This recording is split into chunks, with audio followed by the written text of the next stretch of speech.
Future Foundation. Have you ever That heard was of that? FF. We're talking about FF this week, or this time. Future Foundation is basically a school Reed Richards put together. A gay? Okay. Sorry. Welcome to this month's Teresa's Oprah's Comic Book Club, where we be discussing FF, which I'm told is Future Foundation, which is run by Reed Richards, which is lame. Oh, babe, there's probably going to be spoilers. Oh, and there are probably going to be spoilers. FYI. Yeah. So, Do you like spoilers, yeah. babe? No. Well, sometimes, I mean, if they're scary, if there's something gonna be, like, jumping out at me, I would like to know that. I would like to know that. But other than that, yeah. That is really good Yeah. to know. Yeah. So, going from there, should we say that we're doing the Oh, I hope that didn't sound bad. Marvel Now 1 through 16? Yeah, I was going to say what books. So Okay. specifically, it's Marvel Now's FF numbers 1 through 16. We also read over Marvel Now's Fantastic Four, the first Marvel Now's Fantastic Four for 2012. 2012 was the year. It just kind of helps set up what... Yeah, that kind of got the beginning of this story going. But this is the story where things go crazy and the kids are awesome by Matt Fraction. Again, this started right, I would say not right at the beginning of Marvel Now, but like shortly after the beginning of Marvel Now. And Wait, who are the other two guys? what other two guys? Oh, there's a writer and an artist. Matt Aldred, Yeah, like, and then try to pull it up. I'm pretty sure I'm right. Nathan's double checking me. But before we get too deep into this, you already know that I'm here. I got J-Spot. We got Nathan. That's here. Yo. We have Robbie. Hello. And we have Mr. Cabeza Grande. We have Adam in the house. Hello. You're looking a little red today. I am like a lobster. Yeah. You're going to need to speak up or come closer. So, it's Lee, Michael, and Laura Allred. Laura Allred. Matt Fraction. And I skipped all the way to Allred. So many. No, yeah. Yeah. Lee, Michael, and Laura Allred. Whoa! They're like a whole Fantastic Three. Yeah, they're probably better than the Fantastic Four. Probably. Yeah. But Spoiler alert, we hate the Fantastic Four. I think all of us in this room hate the Fantastic Four. I wouldn't say hate. Highly Don't dislike. care Don't for- care. Like, yeah, don't care is the correct word. Oh, I can't say that I ignore them because I've read like all their stuff except for this most recent thing where they like went to red and black costumes. I haven't touched that. Yeah, I don't know. But so to hop right into this, what this book is about is basically the Fantastic Four and their two kids. What's their name? Val and Franklin. Valeria and Franklin. Yeah, they go on a quick little educational field trip across space and time. And while they were doing that, they wanted four other members, or four of the superheroes, to come in and step in and watch the Future Foundation, which is the kind of big group of kids that they were hoping to use and mold to be the future of the Marvel Universe. You know, I don't know. Basically, watch their school while they're gone. Yeah, come watch the school while we're gone. Take care of the kids. Feed Dragon Man. We're going to be gone for 4 minutes. Yeah, they say we're going to be gone for 4 minutes. Yeah, it's time travel. Yeah, time travel, definitely in there. That's why I said space and time. Yeah, only 4 minutes, and I mean, this is the Fantastic Four, so when is anything that they say they're gonna do actually happens? Like, never, ever, ever, ever, never. Yeah. So, not without some time travel, at least. So, basically what this really came from was, and I mean, anybody feel free to hop in here. I know I've read the actual Fantastic Four series that goes way more in depth to why Reed really wanted to go on this, you know, family educational field trip. But if anybody else has any other insight, because again, like I said, I really don't care about these people, so I didn't pay that close of attention. But some kind of battle or something happens before the book even starts. Well, they're like fighting like a Tyrannosaurus Rex, right? It bites his arm, Like, and and it instead of just Yeah. bending, it Actually cuts. mangled. Yeah. Right, and then Reed's like looking closer and closer and closer at it. And finds out that he's actually like he's sick on the inside. something's wrong with him. So he goes into the lab for a couple days, and like he always does, and he can't figure it out. And then Sue gets pissed off, and he's like, "What?" She's like, "What's wrong?" And he just doesn't really give up, but then realizes he cannot figure this out. So they're gonna hop into some ship. What was it called, Adam? The pestilence. The pestilence. They're gonna hop into the pestilence, convert it into a mobile home, basically, where they're gonna go on RV, ice cubes. Are we there yet? And go across space and time so he can find the cure for his body. And No. For their bodies. Oh, Because he's worried about if they're. yeah. He thinks the cosmic radiation that's breaking up in his body is going to have the same thing the rest of his family. I read these books so close, and I missed that. Yeah. The whole thing is not about Reed just trying to save Oh, himself. I thought Reed was a No, dick. I honestly Is it really about his family? Is it really about saving himself, or he's just that obsessed about Science that he would He's like, rather him figure out why he's dying than fix why he's dying? and I mean, how many other times does any Fantastic Four story start without this huge family dinner, and they're all like, "Family dinner, family's so important. We're not kidding. Where's Dad?" He's like, "Not tonight, kids. Sorry." And then cut to Sue like miffed, and then him.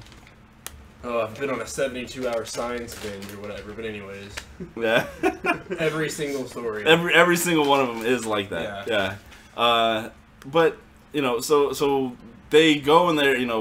Reed says, "Everybody, you have 24 hours." 24 hours. Trey is eating chips. I'm sorry. Anybody who hears the crickling and crackling, but you can't blame them because they are Cheetos Poppers. Chester's Poppers. Not even Cheetos, they're Chester's Poppers. From Walmart. They were on sale for 99 cents a bag, so I bought every flavor. This one specifically is the barbecue spirals. I'm not mad at Trey for this, because they're not that good, but fuck, dude, they're 99 cents. It is a weird bag. Yeah, check that out. I'm not mad at Trey for that.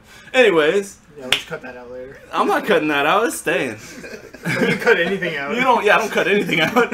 I'm too lazy for that. Speaking of, I was... okay, so, I mean, this is spoiler alerts for this podcast here, but I like this book so much, I think I might go back and, edit in specific scenes, from the book. But that's real work. I don't know about that. Yeah, Robbie says no, and it's not happening. No, I'm saying it's not real work. You could just. Oh! It's gonna be really easy to do. Maybe I'll do it tomorrow. So our friend Robbie here happens to be a video editing guru. He went to college for it. Who goes to college? And then he went to get a real job. Who has a job? First off, I know. Stupid. Yeah, Phil doesn't have a job. I'm stupid. So, and so he's like, "Oh yeah, it's really easy." No, it's really easy. You know what the hard part is, Robbie? Oh, Phil has a job. Friend, Yeah. No one knows who Phil is. Yeah, no one knows who Phil is. It's the time. I think you got a job. It's the time. It's the time, and it's the care. Yeah. And I do care about FF, but it's related to Reed Richards, and I don't care about that. Yeah, I hate couldn't. Reed Richards. You'd be like, "Here's $200," and I'd be like, "No." Nah, Not happening. no thanks. I'll go do yoga stretches instead, or I'll go play Dawson. Anyways, that's something else. Way off track. Yeah. Thanks, Chester Cheeto. So Reed gives them all the goal. You got 24 hours. Go pick someone that you would leave the school. You would have take over. And let them know it's only going to be for 4 minutes. But maybe 4 more. minutes. Like it probably will be. Or maybe more, but 4 minutes. And Adam, scoot in, man. Get in close. And So close. you're not that close. Get in close. Anyways, so let's see. Who do they get? Did I already forget the team? They get Jason. Well, first, Jason, Kimmy, and Trini, Zach, and Billy. I see. And Alpha.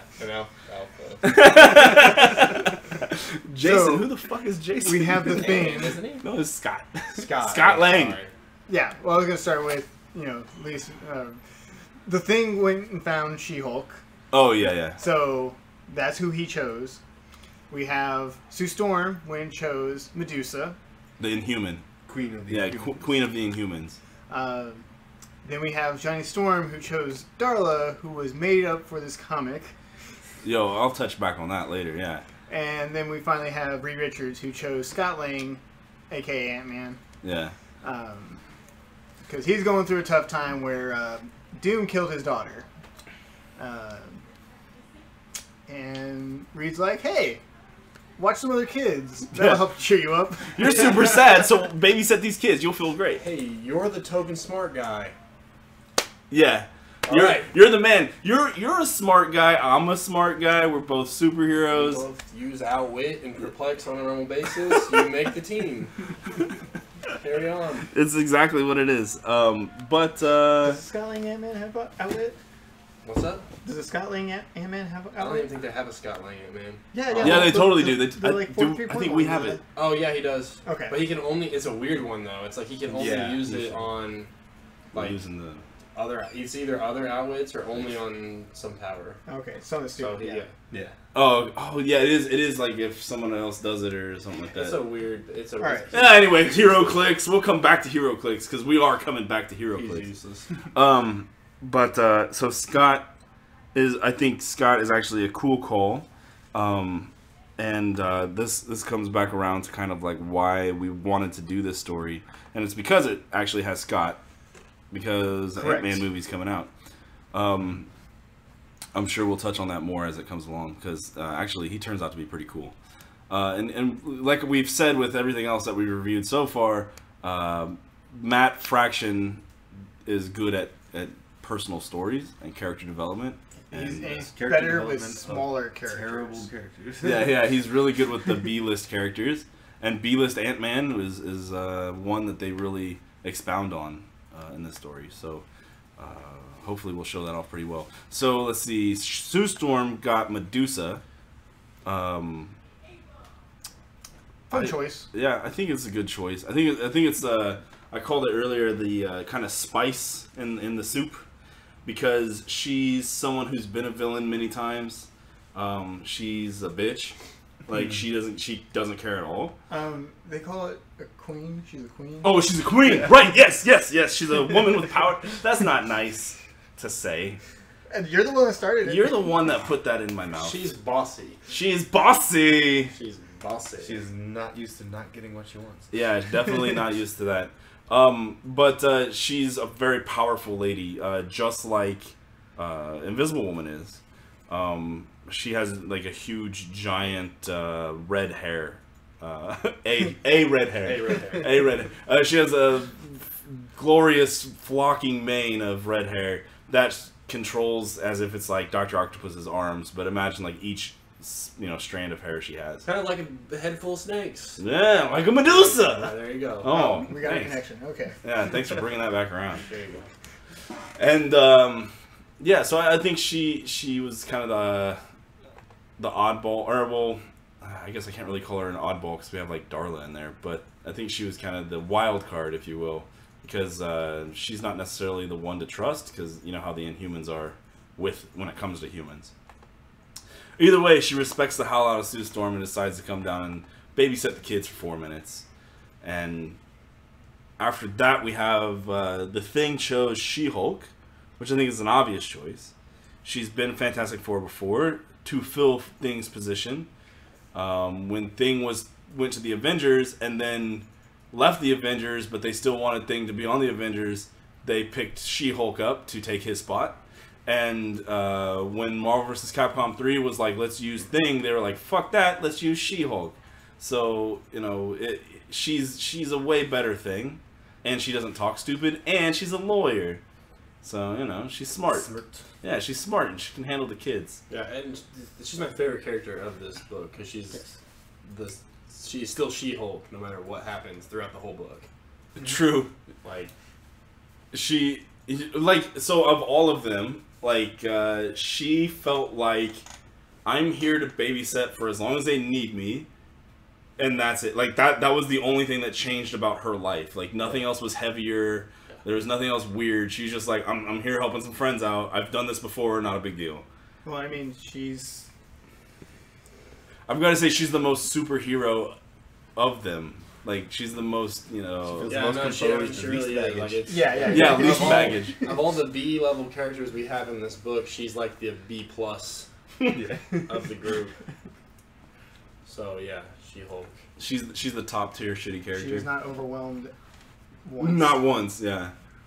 I'm saying like the motivations of all the characters throughout the book, that they change or they adjust or they grow. Yeah. She-Hulk stays the most just.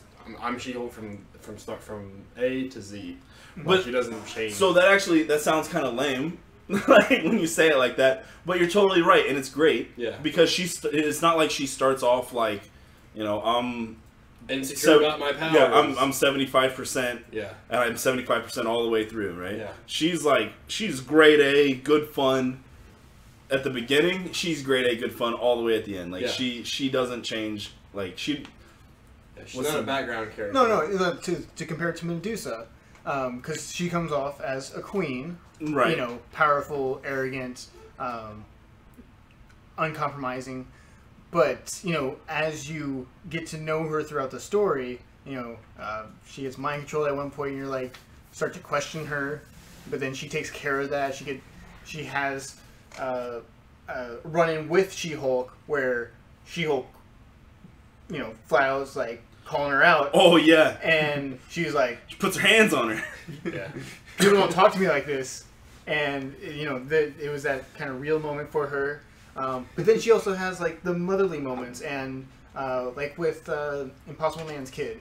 And that was really nice. Oh yeah. Yeah. You're right. Yeah, She-Hulk is the best in this book. I guess I didn't really realize how great she is. She's a lot of fun, and I mean, well, okay. Anyway, so to keep going, before we get too deep into that, we have Darla Deering, which is a like rock star pop icon that Johnny Storm just happens to be dating at the time. Yeah. He takes her to the moon and hires a French. What's the word? He called it something, but it's a chef. But he called it something, right? Yeah. Anyways, so they go eat French food on the moon, and he's like, "You're really important to me, and you're the only girl in the world that I'll give this to." And he pulls out a ring box, and it's just a little piece of paper that has his actual phone number on it. And it's like, "Yo, Johnny Storm, you're the best." Just a side step to reaffirm why I don't like Fantastic Four so much. My favorite Johnny Storm scene ever is him taking the bottle to the face to start a civil war. Alright, back on track. all right, get that hatred out. Gotta exercise the demons. But so she was created for this story. She's not related to anyone else. Again, she's just somebody who's there. And here's a proper showcase of why I hate her. The way that, or not her, sorry, hate Johnny Storm. But the way that she joined the team was he made a note on his phone that said, "Talk to somebody about the thing before tomorrow." So he looked at his phone because it vibrated, and there's Forgot 5 what the minutes. thing Yeah, was. there's 5 minutes left in the day, and he had forgotten what the thing was. And he says to her, and I think this is fun writing, but this shows the character that I dislike. And he's like, "Hey, Darla, how do you feel about the thing?" And she's like, "Ben, I guess he's my friend or something." And he's like, "There I go. I talked about the thing with somebody." And carries on with his evening. And it's 5 minutes till midnight when he does it. So as in, the 24 hours is almost up. Yeah, it's very Family Guy-esque moment. Yeah. What was I supposed to talk about? How do you feel about the thing? And just move on. But I mean, like, it's very Johnny Storm because he's not really a playboy, but he tries to be one, and he's not Tony Stark, he's not Bruce Wayne, but he's supposed to be. And like I guess that's what a douchebag would do, and he's a douchebag. Also takes bottles to the face very well. He's very good at that. Most douchebags can take a solid Corona bottle or maybe like a Coors Light bottle straight to the mouth. Yeah. And drink a couple more, Natty Lights. But so that's why she's there. Mm-hmm. And then to go further, she has no powers. She has no connections, other than having Johnny Storm's actual phone number. It's one of those things too where like this started. She has no like fighting skills. Or at least it's never touched on that she's fought before. Yeah. And she just goes with it. Like Yeah, she's down. But I mean, it's like one of those things like she was thrown into this Fantastic Four missing, and she feels like stuck. In a way, I feel like that was one of the things they didn't really talk about much in the comic that really could have been touched on. Well, okay, then let's go. Okay, now that we know all the people, who else is there? The kids are there, and hold on, let me open up. Do you have a list of all the kids that are there? Like, just shoot through those really quick, and we can touch back on Darla because I think they do touch on it a little bit. All right, so we got Artie and Leech, Bentley 23. So Artie and Leech are both mutants. Correct. Yeah, and then Bentley 23 is a Clone of the Wizard. Yeah, clone of the wizard, right? You have Kor, Mick, Tong, and Turg. My favorite people in the Marvel universe. They're Four so much fun. Moloids, like they're so amazing. Then you have Villain Wu. They are Uhari or Uari. I don't know. Yeah, they're Atlanteans, right? Yes. Yeah, they're but fish they're people. they're heirs to the throne. Oh, right. And then Anome, the daughter of a Wakandan engineer, is supposed to be one of the brightest engineers there. So she's supposed to have a bright future ahead of her too. Then you also get Medusa's son and niece. I don't know her connection. Crystal's daughter, and Yeah, correct. son and niece. Yeah. like So it's her son Ahura, Yeah. and her niece. I want to say like Laura. Luna. Luna. Luna. There we go. Yeah, and she can like see through people to see like how they are. Like I don't know. Yeah. Like Stupid and human stuff. Yeah, stupid and humans. She's Crystal and Quicksilver. I have no idea. Oh, really? Really? Interesting. She was all up on somebody else in this story. Because in Onslaught, No, Crystal wasn't even in the story. I thought Crystal's the Just real briefly. the one that wears the yellow. Yeah. Yeah. That's a different yellow at the end. That's a different one. That's a different person? Yeah. there's two. Oh, Crystal's the one that has like the hairband blue, bright blue eyes. and the little circle. Yeah, she's wears only the yellow around and has the just brown hair. Brown hair and has that black circle Yeah. thing holding her hair together. That's right. Yeah. She's only Okay. around when Medusa was. So you know what? You know who I dislike number 2 in Marvel? The Inhumans. I don't care about them. Man, Black Bolt's awesome. Black Yeah. Bolt is You awesome. ever pulse wave somebody for 8? You know who else is awesome? Lockjaw's awesome. Yes. Who else on the team or the race of people? And if you say Korvac, don't even. No. Correct. No. No. I kind of like I don't even Medusa, count. I but- forgot about him until just now. More after this. No. Yeah, Black yeah. Bolt, Lockjaw, and Medusa's a bitch. Anyways. Okay, so we got them. There's also Alex Powers. Alex Power. Who's some military dude's son.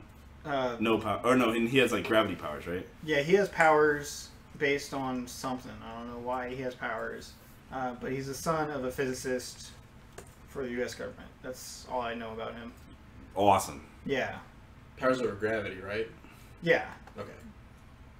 Gravity powers. Could Gravity be cool. powers. That's- Powers over gravity. Gravity powers. Yes. Powers over gravity. Yes. Gravity Oh powers. yeah, the best kind. Oh. So there's the 4 plus all the kids, and they're basically babysitting. To help them babysit, they have a whole bunch of Herbie Doombots. Which, why keep those around? Who knows? Fantastic. Oh, don't Well, forget reason- Dragon Man. Yeah, I was getting to that. Oh. Dragon Man is there, who is an android that looks like a giant dragon man, and he's basically Beast. Yeah. Like, Basically, the public school. yeah. Quotes like, poetry, public well school, spoken, wears so- glasses, and It's like the private school. babysits Mm, and cooks. I'm pretty sure it's like. Wait, our host has something to add. What's she saying over there? She's asking, like, how does the Future Foundation compare to Xavier's School for the Gifted? I was I like, was is just it- thinking of that. I was just thinking like, is it like the public school of it, and like Xavier School is like No, the elite? Think of like Xavier Kinda School is do like that. is like a private school you have to like pay to get into. So But it then is- this is like a private school where you get chosen to come to. And you still have to pay to get into it. Yeah, it's basically the Kinda like a world's think like non-human elite. If they're like a great scientific mind, they get brought to this place to basically be cultivated into the. It's like if you Yeah, have some tomorrow. kind of crazy potential, they want you to be here. well, yeah. why wouldn't you go to Xavier It's like, School? And then It's- also if they don't want you. Like Bentley 23, they didn't want him, so they... Yeah. But they knew what he was going to grow into, so they have to like. Try to mold him. It's the Marvel double standard. This is why X-Men would be a lot better if it was in its own universe. Hey, but that's another that's thing. a different conversation. But to answer, kind of touch on her question though, is the double standard is why are all the pitchforks and torches out in front of, the Marvel school or the X-Men school when they're not, at the Baxter building? To my knowledge, the public doesn't even know about it. They don't know about the Future Foundation. They know about the Fantastic Four. They know about the Fantastic Four, but they love Fantastic Four. Yeah, because but they're not mutants. You know why? I bet I know why they love the Fantastic Four is because they suck so bad. Yeah, it's like Hogwarts. It's exactly like Hogwarts. Okay. yeah. But like they suck so bad that people are like, man, nothing to worry about there. Hey man, you guys beat up the Mole Man on a weekly basis? Yeah, We're good. Straight. we're good. We are good. And you cleaned up Yancey Street, so We got a rock guy, Human Torch, like it's literally a guy just a torch flying You got a around. rock guy. You got a geologist, a Stretch fireman. Stretch Armstrong, and girl who turns invisible. That girl that disappears every once in a while. Nothing really fear about that Yeah. team. Have you seen the X-Men though? Claws, lasers that I think Yeah. set stuff on fire. That lady makes it rain and makes the wind blow really hard. Somebody flies. can move stuff. Yeah. Oh yeah, she flies. Big no-no. Yeah, No you can't fly. Yeah. Guys People are got scared of pitchforks flies. for hands, like That's why they bring the pitchforks to answer Robbie's. Yeah. Anyways, so that's everybody that's involved. So basically, everybody agrees. Okay, we'll babysit for 4 minutes. And the first thing that really goes on is the 5th minute, where Scott starts freaking out because the Fantastic Four weren't back yet, and then it's actually She-Hulk that's like chill out, on, man. Yeah, fine. whatever. We got this. Who cares? So then, oh man, I'm gonna have to open up my notes. Then I know after that, to go off of what you were asking about, Nathan, Darla's doing a show at a hotel, and she's freaking out. And oh no, before that, she's like, "How am I even supposed to help?" And Dragon Man's like, "Yeah, Okay, I got this thing suit that Ben Grimm used to use. Reed made it for him because, for whatever, Ben couldn't turn into the thing and he didn't want to feel useless." So she's like, "Oh, okay, I can be a superhero with that." Right? sure, Just hop in the suit. whatever. Yeah, right? Yeah. Yeah, whatever. She's a go-getter, Nathan. That's her superpower. Let it go. So the Mole Man attacks and Giganto. yeah, and then he attacks with Giganto, a giant monster, right? And then Darla cries about it and she quits. After they win. Yeah, after they win, she's like, she realizes I didn't contribute anything. I'm awful, so I quit. Even though she just got the thing suit like literally 10 Yeah, minutes before. literally right before she put it on for the first time, and then the Mole Man attacks with Giganto, and she's like, I quit. And then as that's happening, and she quits, and she's gonna go to the hotel or whatever. She has a show and a tour to take care of. A machine goes boop boop. I say it says because Actually, it's the kids go Yeah. machine goes boop boop. yeah the Moloids or Yeah, it was the Moloids, or was it? Yeah, No, that's a Moloid. It was the Yeah. Moloids, yeah. They're always the one doing the fun It's stuff. very That's true. very emphasized in the book that the machine goes boop boop. Yeah, very emphasized. That's why I Big wrote it blue down. letters. The machine went boop boop, and the future Johnny Storm shows up with gray hair and a dark blue suit that covers his face, and he's missing an eye. And that's where Johnny tells them, "Hey, the end of I have to tell you a message of the end of the Fantastic Four." Yeah. And he doesn't really go into the what, but And then he starts going off like, You have to kill Doctor Doom. yeah, "Gotta kill Dr. Doom. We're gonna destroy the whole city." Like, yeah, what? we gotta kill Doctor Doom, and if we don't, I'll just destroy everything. And Scott's like, whoa, whoa, whoa, calm down. I need to go get Darla, right? And this is where it comes in. So he goes to go get Darla, and she's at some New Year's Eve show. And she's like crying on stage, and she's like feeling too much pressure, like, how can I protect anybody, and blah, blah, blah.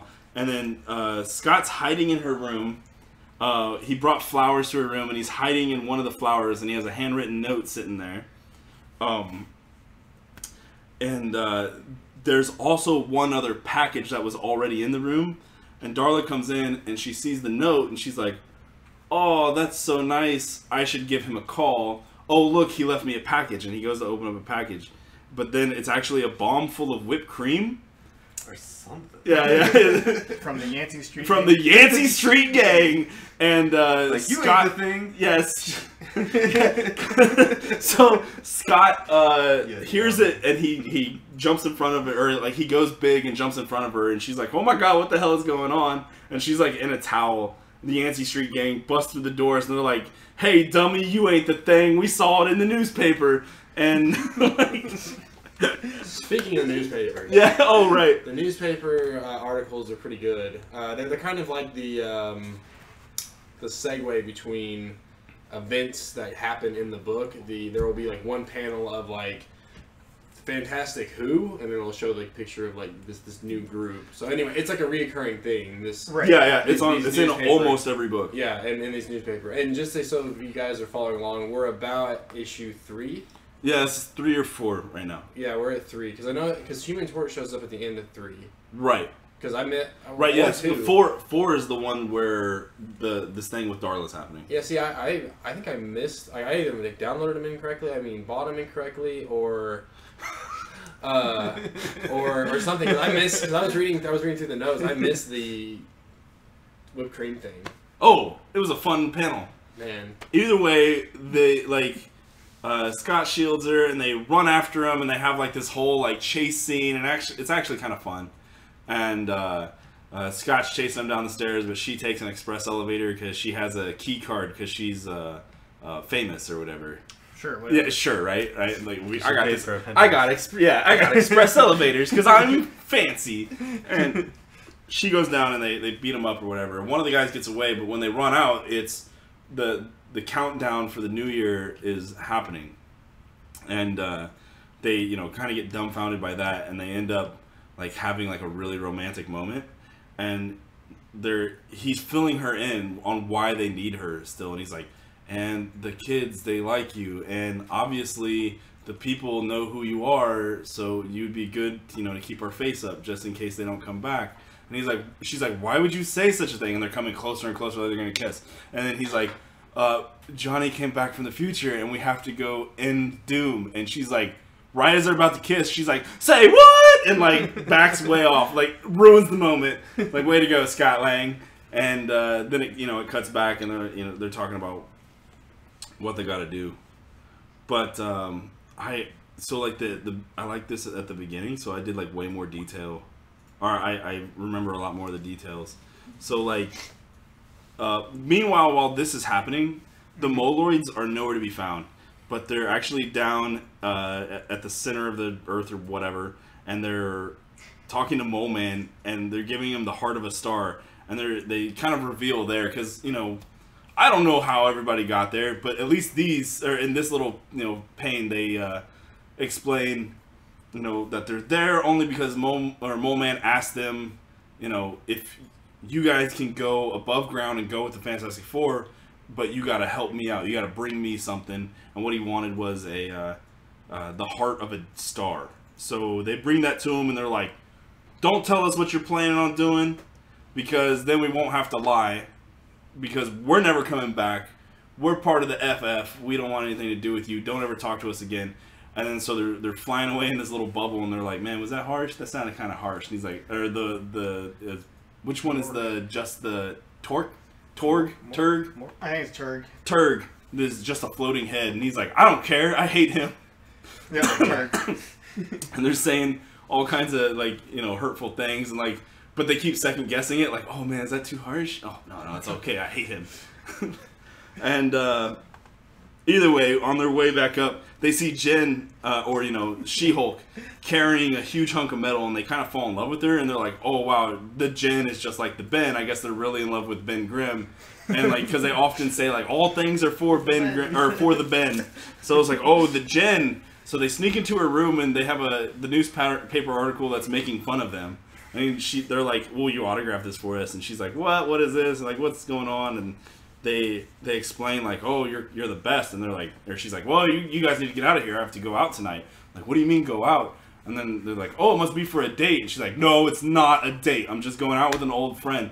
And then Turg explains, I don't know why the one that's just ahead knows everything. Yeah. But he explains, dates are for women's and men's to pursue the wooing. And like, Or for men's and men's, yeah, or women's and women's. yeah. Or for men's and men's, or women's and women's, so they can pitch the woo.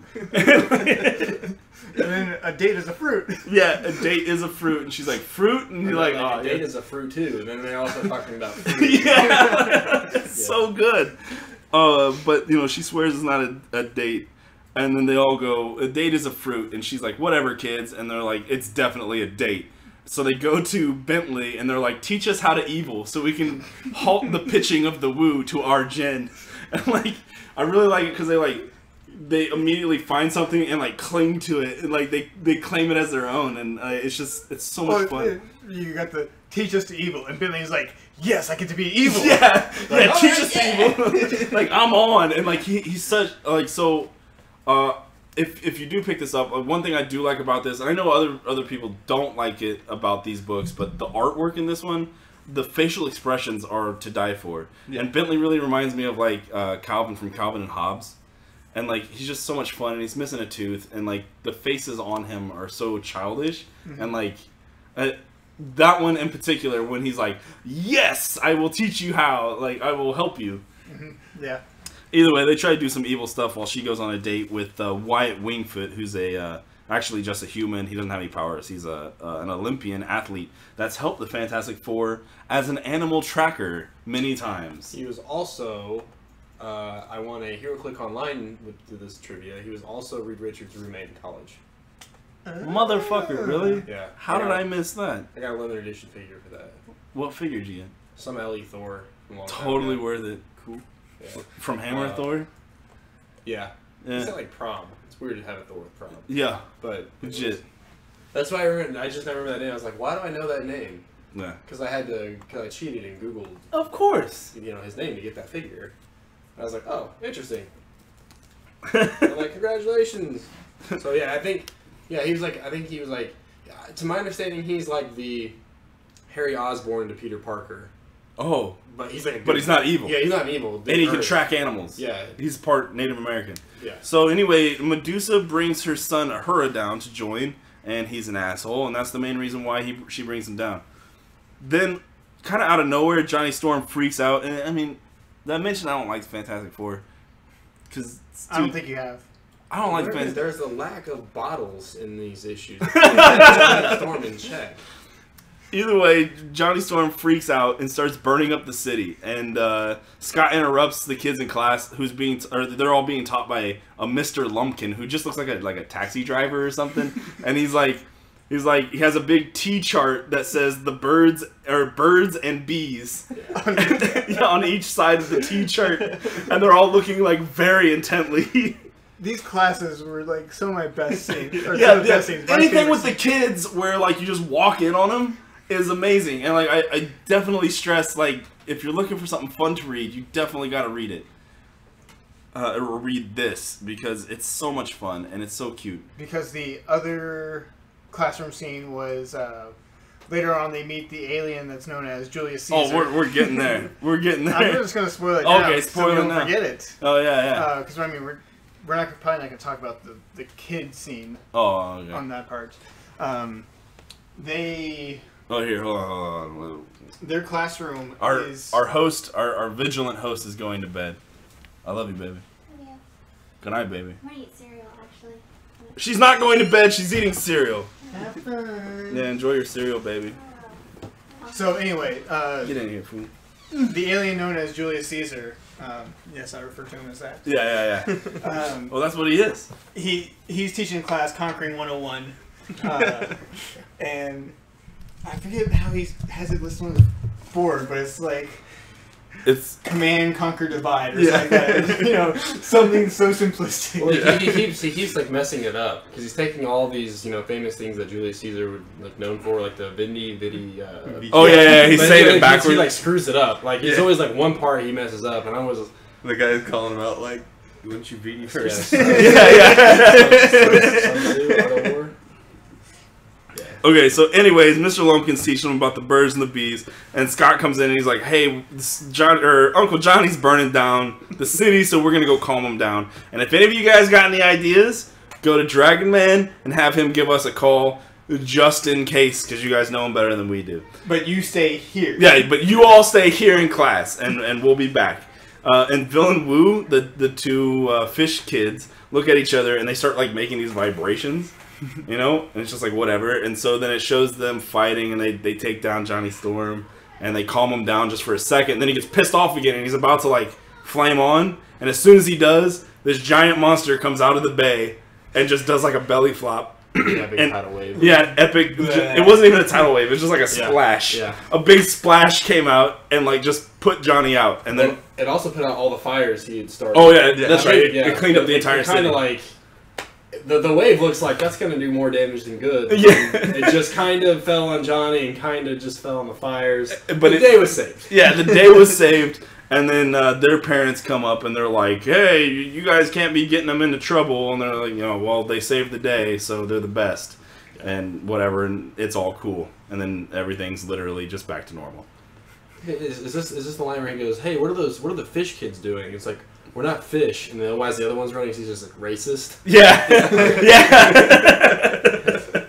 It's literally, and that's why I referred to him as the fish kids. Yeah, and because one of them says we're not fish, and the other one, little bubble, racist. Yeah, the small type. Like, what was the next line gonna be like? Well, you all look the same. It's gonna be like all the fish look the same. Yeah. Well, you got gills. Yeah, racist. Interesting. There's a lot of good cultural lessons to be learned inside of this book. I'm telling you, this book is real life. It's so good. So, anyways, basically the way that this one ends up, they can't find Bentley 23. Like, no one can. So, And Medusa's missing. well, not yet. Yeah, not yet. Okay. They haven't realized it yet, Okay. but she is. Spoilers on our spoilers. So either way, the Yancey Street Gang are hounding the Thing for not being the Thing, or they're hounding Darla for either being the Thing or for not being the Thing. Either way, they don't like the Thing, and they're fucking with them. But what they do is they hack her phone and find all these like stupid pictures of her taking pictures with wigs because she doesn't like the way her pink hair looks with the suit, or the Thing suit. Yeah, yeah. There's a panel of her trying out helmets. Yeah, different helmets and wigs. But and apparently shit. she took selfies. She took a bunch of selfies doing it. Oh, okay. But what's most important from this issue, this is number 7. Tong comes up to the rest of the Moloids, and he's like, "I have this thing, or brothers, I have this thing, and I'm gonna tell you, and then you'll have it too, and we'll all have it, and we'll share it, and maybe you'll like it or you won't. And if you don't, I hope you still love me." And it zooms out, and he's just standing there in a dress, and he's like, "I don't want to be a boy anymore, and I found this, and it makes me feel better." And they're all like, "That doesn't change anything. Like, I'm glad you're happy." And like, it's such a touching little moment. Yeah. Like, no, that's very deep. It's super deep. Yeah, that's a very deep, like, important panel, because they already touched on the fact that, like, oh, dating is for men's and women's, and men's or women's, and it's like, oh, kind of touching on something outside of it, and then this is like a real issue that you could just imagine kids across the country probably picking this book up, because you talked about the art earlier. I'll just touch on it. The art is very like attractive to children, I think, because it's very bright colors. Very bright colors, very plain. Yeah, it's very simplistic. Yeah. Yeah, it's very like Saturday or like new kind of newspaper strip looking. So like a young kid could pick this up, and it's an issue in today's society of kids having these kind of things. So maybe to see that in a book, maybe help some people. So that was really cool that they decided to add, and it was very tasteful too. Because I know there's been some other adult comics that have had the same kind of transgender thing kind of come up, and it's not always done in like the best of light. So this was a very good way to, the more you know, lesson. The like you said, tasteful, and like that's a big thing because it happens, right? Mm-hmm. And you see it, and we as readers know exactly what's going on, and we know, oh my God, Tong is not gay, he's transgendered. Yeah. And like, whoa. we don't even know if Moloids have gender.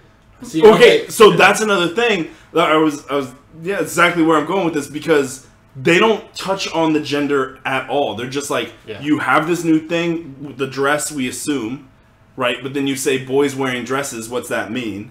You know, as humans, as the reader, you look at it and you say, oh, a boy's wearing the dress, he's the gay, and then it's like, oh wait, no, he's not homosexual. It's a transgender thing, because the way he explains it is, it's just this feeling in him, and you know, he's just like, I don't want to be a boy anymore. I'm still your brother. Because up until that point, they refer to each other as brothers. Come this way, brothers come do this, or brothers look at that. Yeah. So at that point, when they say, they all jump on her and hug him. They say like, okay, yeah, sister. They refer to him as sister. Yeah. Now it's sister. Yeah. And to be honest, as a kid, if I was reading this, let's say age 10. I might not even have made the connection. I think I might have just read that panel and been like, huh, next page. Like, oh, weird, the boy is a girl, whatever. Or I would have been like, or was he a girl the whole time? Yeah, exactly. Oh, yeah, whatever. Whatever. When the fighting started. Like, obviously, but that's what I'm saying. It's like, they don't spend any time on it, and they don't drag it out. It just happens, and they show acceptance, and it just kind of shows how close the Moloids are. And it's I think it's just really cool, and I think it's really smart. Yeah, they definitely, like, they could have screwed it up had they drug it out longer. Exactly. Or made that, like, a focal point of the issue. For some reason, I could just imagine, like, oh, Medusa's going to come in and explain to everybody. And It's just, like, okay, we got... But the scene is literally, I think, maybe 3 frames maximum. It's a total of 5 frames. Yeah, and then it's done, and then you never... And it's 1 page, and like it never comes back, other than the fact that he's wearing a dress. Through the rest, Tong's wearing a dress, and like the only time that it's ever talked about again is like later on. They're all talking. The FF or Scott and the gang are talking about some stuff, and all the kids run by in the background, and he looks back and he's like, "What was that?" Or what does he say? He's like, he says something like, is that going, or that's going on now? Anyways, and like, you know, it's just like, he noticed it and was just like, okay, whatever, we got bigger fish to fry. Yeah. Racist. But, so... That's what I was talking about. So, Dragon Man disassembles a bunch of Doom Herbies and finds out that there's some red hairs in them. So, everyone goes up to Attilan, that's what it's called, right? Attilan? Yeah, Attilan. Yeah. Attilan, whatever. They go up there to go talk to the Inhumans because they're like, hey, where is Bentley and Medusa? And they're like, we don't got it. And Black Bolt and his son yell at each other with their minds. Yeah. And then, like, his son, Ahura, is like, oh, damn, I'm sorry, but my dad gave us the dog, so let's go. So they take Lockjaw and they start teleporting places. And turns out Medusa stole Bentley and is being mind controlled by the wizard. And, you know, they make a strong point to let everybody know that Bentley 23 is, you know, the wizard's clone or whatever, so he's like clone dad, whatever. Whatever you call that. Did the wizard clone himself? Yeah. Okay. Was he the 23rd clone? He's the 23rd clone, yeah. That's why it's Bentley 23. Oh, okay. So they go back to the Baxter building, and as soon as everybody gets back home, they get teleported to... The whole building gets teleported to the negative zone, and there they quickly get into a fight with... Or, well, it says like 20 minutes later. Yeah. They get into a fight with the wizard Medusa, who's being mind controlled, and Blastar, which is like a really kind of big name. Like he's a villain that the Fantastic Four hit up all the time, but anytime anybody else fights him, he's like death defying. Like I was gonna say, didn't like Nova Corps fight him? Yeah, he killed the shit out of some Novas. Yeah. He beat the fuck out of the Guardians of the Galaxy. Like. Yeah. He tears shit up everywhere he goes. Apparently the Fantastic Four have his number. Yeah, Fantastic Four got him under control. Yeah, Robbie shakes his head. Like, what the hell is this? See, they got to do something to make you like him, you know? And Blastar ain't no joke. Blastar's a good hero click, by the way. Blastar is a good hero click. I like Blastar. He's not bad. If he's got his minion moves, he's not bad. But anyway, with the help of Dragon Man, who's a pacifist who will never fight, he helps fight Blastar, and Bentley saves the day by creating a straitjacket that I wrote down Timaports, Temporoports. What do you think about that? So time teleporting. Oh, okay. I Yeah. thought it was a port, like a seaport where we sell tempura, but sure. Oh, got a new restaurant. Welcome. This week at Tempura Ports, we have shrimp on sale. And the Bronca. Served to you by Bronca. Because I said it like that because he didn't just go forward in time, he went to another place also. Yeah. And it was at the end of all things, and that is a hook into the Fantastic Four books, something that kind of was going on and on in the Fantastic Four books that are going on at releasing 2 weeks before these books, and it explains why some things are going on, why they run up on Blastar at this one point in time, but so it's all Bentley's fault, which is awesome as hell. Yeah, really funny. Like, so quit it. Damn, I lost my place because my phone I clicked too many times. So then after they send Blastar to the end of the time, or at the end of time, it was basically another fight. Yeah, that was pretty much it. And there were some kind of weird scenes where like Medusa was using hairs to tell her that that Wizard was mind controlling her or some shit. I guess one notable, part about this scene, I think this is the first time that Darla really contributes to the fight, because she's kind of like the tank that stands in the way between, because her and Blastar fight. Yeah. She gets like a good punch in on him. And then he, knocks her across the room, and that's when Dragon Man steps in. So she kind of, this was kind of her coming up as, I can kind of help towards the fight. Yeah. That's what I remembered about it. There was some interaction between, he was like, I'll kill you first, human, and rip your limbs off, or something like that. Right, yeah, he's talking real mean to her. Yeah, and then Dragon Man shows up. So she kind of proved that she could fight with the...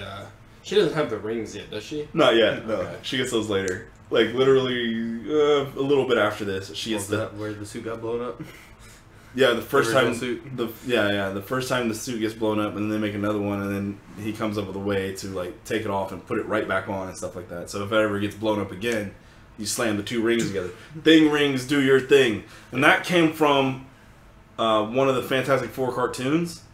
They had Ben Grimm transforming back so that he wasn't just a monster all the time, and he could do it at will using the thing rings, and he'd scream out, "Thing rings, do your thing."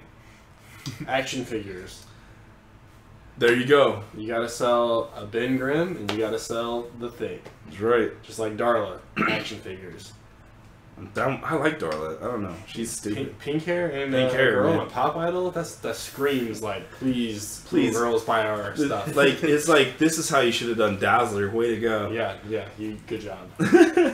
So it's basically the Inhumans are pissed off about some stuff, or they always are. Who cares? But they go home and everything's fine. But then Alex Powers goes to Latveria because Scott and future Johnny Storm are like, we've got to kill Doom. And they're like, because somebody was like, what do you mean by end? And they go on and on about how they have to go and not just kill, they have to go murder Dr. Doom. Yeah. And that's the only thing to save the future. So Alex is like, we can't do this, and he gets up, he puts his jacket on, and he goes to Latveria. And to be fair to Alex here, it's, he's like, basically, where do you have the right to kill Doom?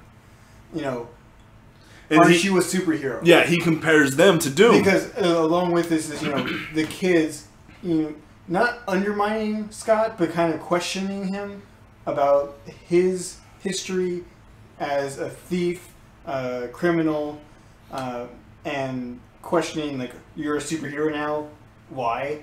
Right. So Alex is like, is Doom really that bad?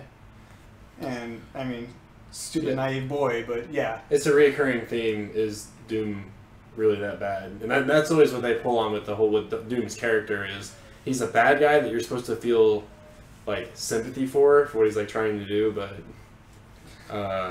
he's talking to Scott during this, right? Yeah. See, I got confused. Well, he's yelling at Scott in front of everyone. Yeah, and I got confused because I was like, so this is another Ant-Man that's also been in jail? Because Hank Pym was in jail too. Yeah. Well, Scott was like a criminal. Like, Yeah, Scott was a thief. Oh. Like, he straight up. stole the Ant-Man suit. That's Yeah, how he got I mean, it. okay. That's the way he got it, is he stole it. And Avengers Earth Mightiest Heroes actually has a really good episode on it. Like, it explains it just like the comic book. It's perfect. It's good. So then he goes to Latveria to talk, or to find out what's up with Doctor Doom and just kind of talk to him. But then back home, Bentley and Uhura join forces as villains and start trying to be evil there inside the Baxter building, which ensues like hilarity, and the kids are pulling Home Alone pranks to stop him. And what really comes of all of this, back to my favorite character, but Bentley gets knocked down, and when he looks up and is like ready to pounce up and get back in the fight, he sees Tong, and he just kind of stops. And Tong's like, "What?" And he's like, "Nothing. You look really, really nice." And he goes, and like then the rest of the kids go and beat him up, and Tong gives him a thumbs up, and he's like, thank you. I am much happier now." And that's the end of the fight, because then Dragon Man comes in and gives everyone detention. And now during this, Medusa and She-Hulk are having their little spat, because Medusa's saying just kill him, and She-Hulk's like, hear the kid out, he actually brings up a really good point, whatever, and she's like, nobody talks to me like that, and then She-Hulk puts her hands on her, so Dragon Man breaks them up too, and is like, everyone gets detention, and you're like, ha ha ha. Well, Oh, Dragon Man. Yeah. a part of that fight too with Medusa is, I forget, it was her saying that she doesn't feel fit Right. to watch over the kids anymore. Yeah, because she got mind controls, and all of a sudden she was like, well, I'm the queen, I have all this responsibility as a queen, as a warrior, As a mother. as a protector, and I screwed up by letting this guy mind control me, so now anybody who wants a shot at the queen can take it. And everybody was like, no, we still think you're a queen. And she's like, well, how can I say you guys aren't really subjects if you just agree with everything? No, that's I what say. She-Hulk says. Well, yeah, and then She-Hulk says they're basically just a bunch of yes men. Yes. And then she says something to offend Medusa, and They're basically like, yeah, you aren't qualified to be around the kids. And And so she then takes that's when offense to that. that's when they fight, and it's a humbling moment for Medusa because she kind of gets knocked down a peg. Yeah. Because it was supposed to be basically for show. Like, Yeah. What's cool is she does get knocked down a peg. Right. Like, it sticks and it happens. And I think there's a bigger respect that kind of comes to She-Hulk, or to the entire team, because of it. And I think that's mainly the reason why she sticks around, to see out the rest of babysitting. Yeah. Before that, Crystal's daughter gets, that's when she gets briefly introduced, and she's able to, for lack of better terms, detect alignment, and sees that something is wrong with Medusa. Medusa catches on to this and is like, you're just I'm your queen, you're not allowed to look inside my mind, this, and really scolds her really hard, and Crystal's like, chill out, mom, she's like, this is my kid, and I'll discipline her how I see fit, and at the end she ends up, apologizing to her, and I was like, this is all part of the character development of she's kind of comes down and says, I need to, come off my mountain sometimes. My high horse. Yeah, my high horse. So then, everyone gets attention, but then Alex comes home, and it wakes Johnny Storm up again, and he's like... Future Johnny Storm. Future Johnny Storm, and he's like, I smell doom. And he gets... You smell doom. You smell of doom, that's what it is. To back up a little bit, when he goes to Latveria, and Doom's like, oh yeah, so you came here to warn me that they're going to come kill me. And he's like, yeah. He goes, okay, well, you work for me now. He's like, what? First of all, it's do not tell Doom what Doom already knows. Yeah. Yeah, and then he goes, you work for me now. He goes, I don't want to work for you. And he's like, you don't have a choice, and hits it, throws the goblet across this long he throws a table. cup at him, hits him right in the forehead. Breaks his whole face open. So this kid is just crying, and then Doom is just still standing over him, yelling at him. He's like, oh, by the way, I also kidnapped your family. So you don't work for me. I knew this was gonna happen. Yeah. I knew they were gonna try to kill me. I knew you were gonna come and talk to me about it. So I went ahead and kidnapped your parents. why would you come tell me shit I already know? Yeah. Like, Doom is like the epitome of how awesome Doom is. In this line of books, we are seeing classic Saturday morning cartoon villain Doom, like to a T. Yeah. Like everything he's doing is just to be, my schemes must go off and I will rule the day, but he gets better as it goes. But up to this point, he's just very like, I have to take over the world kind of feeling. As a sidebar here, though, Alex doesn't take a glass as well as Johnny. That's why Alex is a better character. You point that out? Better character already. Man. Yeah. So anyways, that is a really solid point. Man. Fuck Johnny Storm. So then the next issue opens up and it's Bentley 23 showing off a film he made. Whoa! Let's back up for a second here, because that was FF10, where it opens up. You smell doom. Yeah. And that was the only thing important in that entire. Yeah, he grabs him right across the table, like, and that was it. Yeah, and he's like, "You smell of doom," and then it just moves on to Bentley making the Life Aquatic. Yeah, the Life. No. That's the next book. This book is the one where they had Ant-Man and Darla brings the Marvel writers. And that's right. I totally skipped over the entire book except for the last page because it wasn't important. It totally was not. I don't understand why it was there. It really upset me. Yeah, that one was completely out of the blue. Other than we got dang it, what do they call it? The tiger. Cargo man shark. Yeah. And that's the tiger. The mini tiger. I'm sorry, micro tiger. The micro tiger from the Microverse. But they absconded it with a tiger and brought him down to the Microverse. But it's Leech and what's the purple kid's name? Artie. Leech and Artie bring the cat down, or it looks like a kitten, but it's actually a tiger, and they bring him down to the Microverse with them. Anyway, that's the only good part that happened in 20 pages. Yeah. Until, you smell of doom. So then the next one opens up and Bentley's making The Life Aquatic starring Steve Z Villain Wu. And they're like, he's like, what are these creatures? And he's just basically saying all this stupid shit. Yeah. And everybody's enjoying his film. But the whole thing is doesn't it start with it's everybody sitting watching this. So it's the first couple scenes and then it's one day before. Yeah, one day before when he's actually making it. And it's kind of what goes on. Yeah. And I think this one is another issue that's really full of things that don't really matter too much. Because, again, it's just the kind of the kids being the kids. They introduce the alien known as Julius Caesar. And he's teaching them...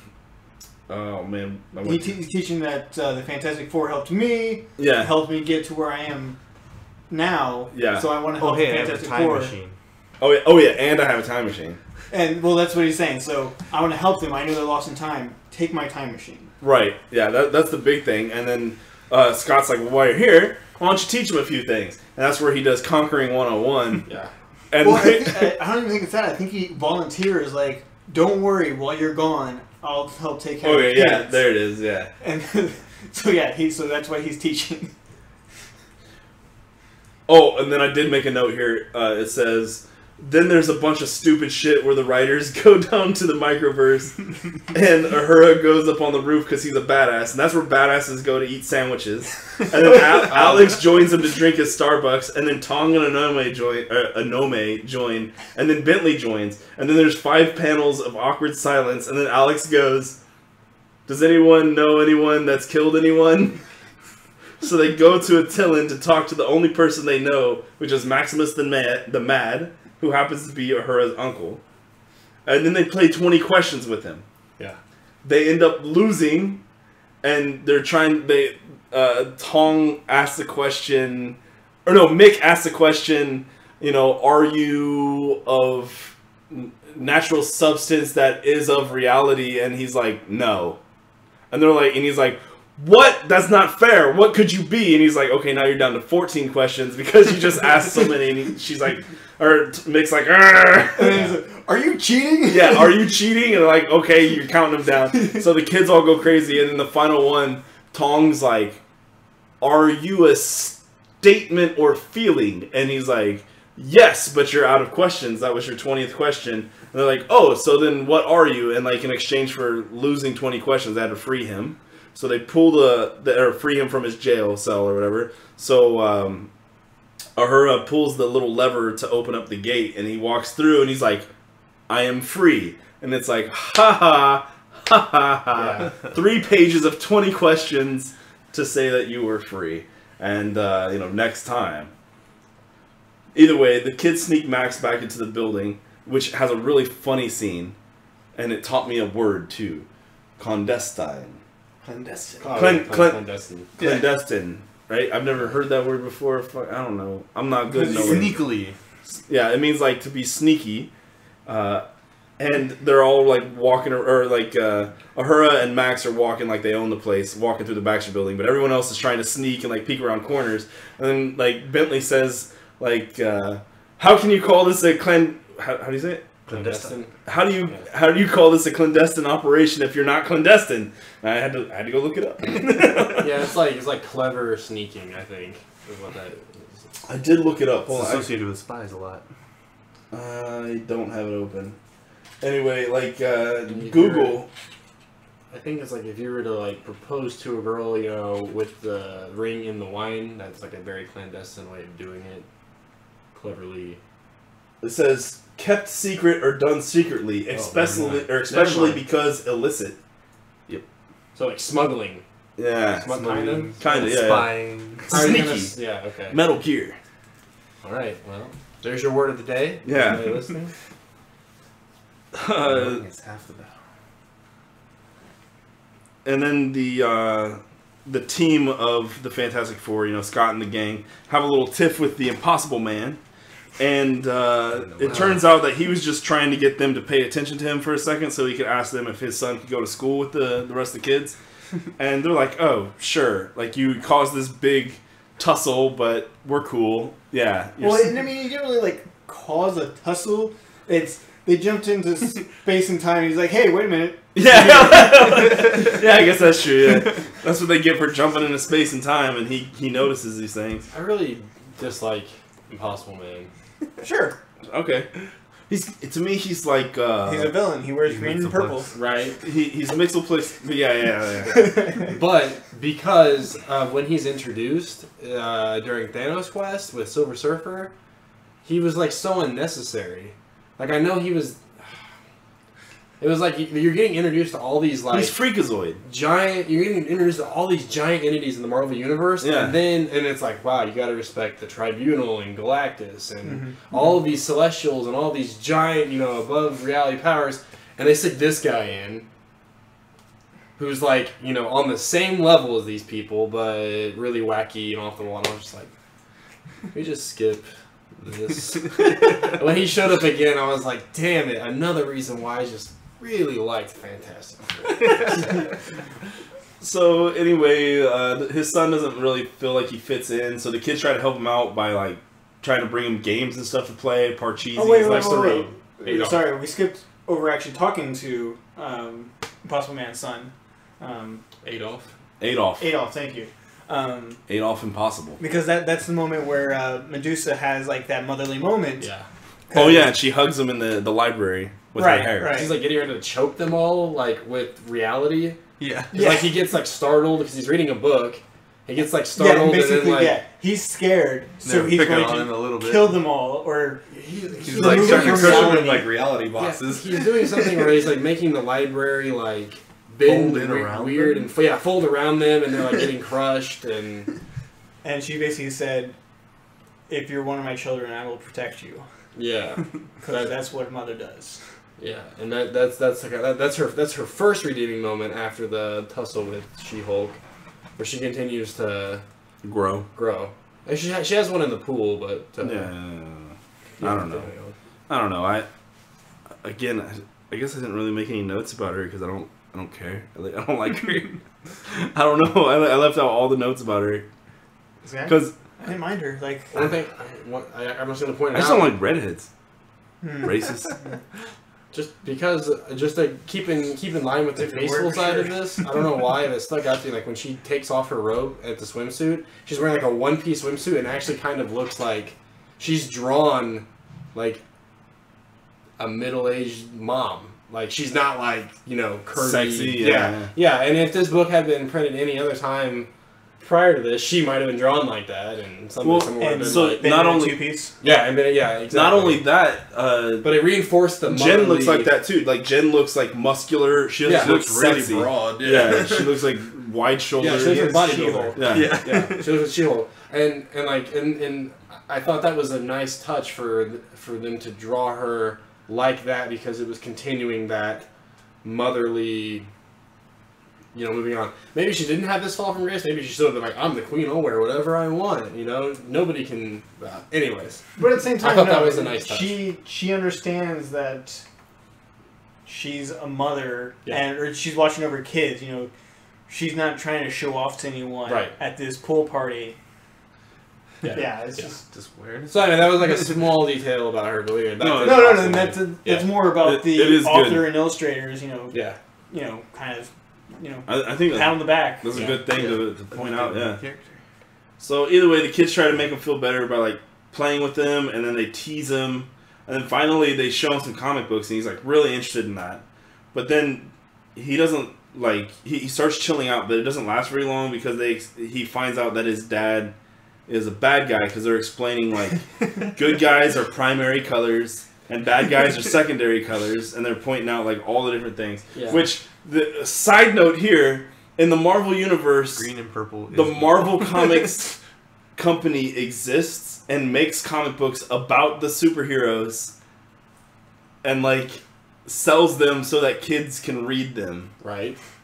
And here we are. Yeah, like With badly photoshopped.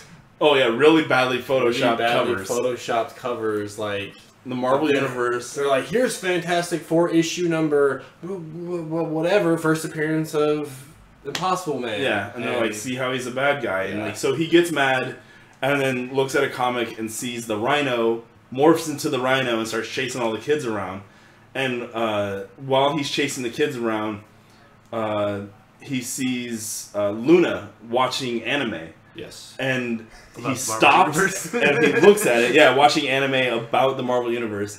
And he's like, why are their eyes so big? Why is it so shiny? And she's like, it's Japanese. So he sits down next to her and he's like, let's be friends. And she's like, okay. And then they hold hands. And I was like, oh, it's so sweet. Like, I stopped and I was like, Nathan, I was reading over Nathan's shoulder, and Nathan was like 3 pages away. And I was like, it's about to get really cute. Like, like get ready for it. I was like, what? I was like, what? Why? I was like, why are they doing this like so hard to this like kind of fourth wall stuff of we're in the Marvel universe. But see, that's what I thought too. I was like, why are they breaking the fourth wall? And then I realized they're not breaking the fourth wall. In Marvel Comics, there's a Marvel Comics company that makes comic books about the superheroes and gives them to children. Oh, that's so weird though. Well, why not though? It's I guess. You know, but why not? Because like, okay, it's like an unnecessary. We've touched on this in the unreleased episode of Teresa's Oprah's Comic Book Club, where we talked to our friend Danny. It didn't happen, okay?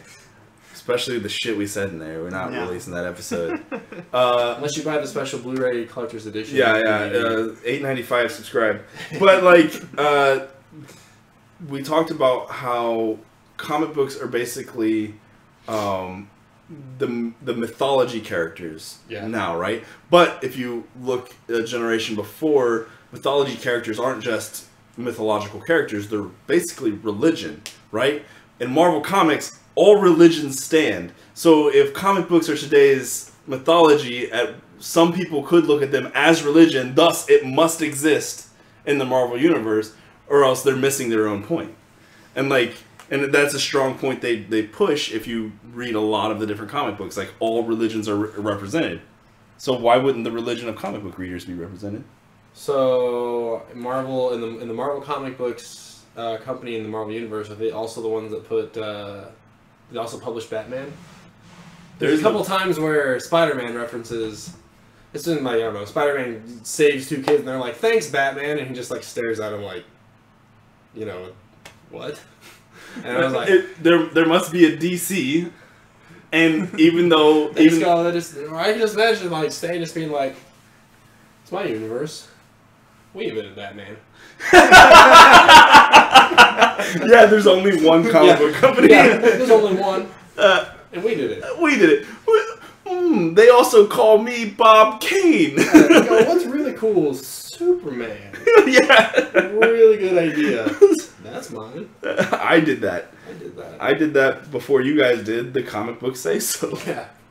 So, anyways, the Fantastic Four, the group, builds a big giant machine that says, "Welcome home, Fantastic Four." But it's like this big like Stargate thing, and it looks like when they look through it, it looks at Doom and a young Kang, whatever the fuck they were calling him. Immortus the Kid? Immortus the Kid Immortus. Kid Immortus. Kid Immortus, and one of the Annihilus that Kid Immortus like took with him.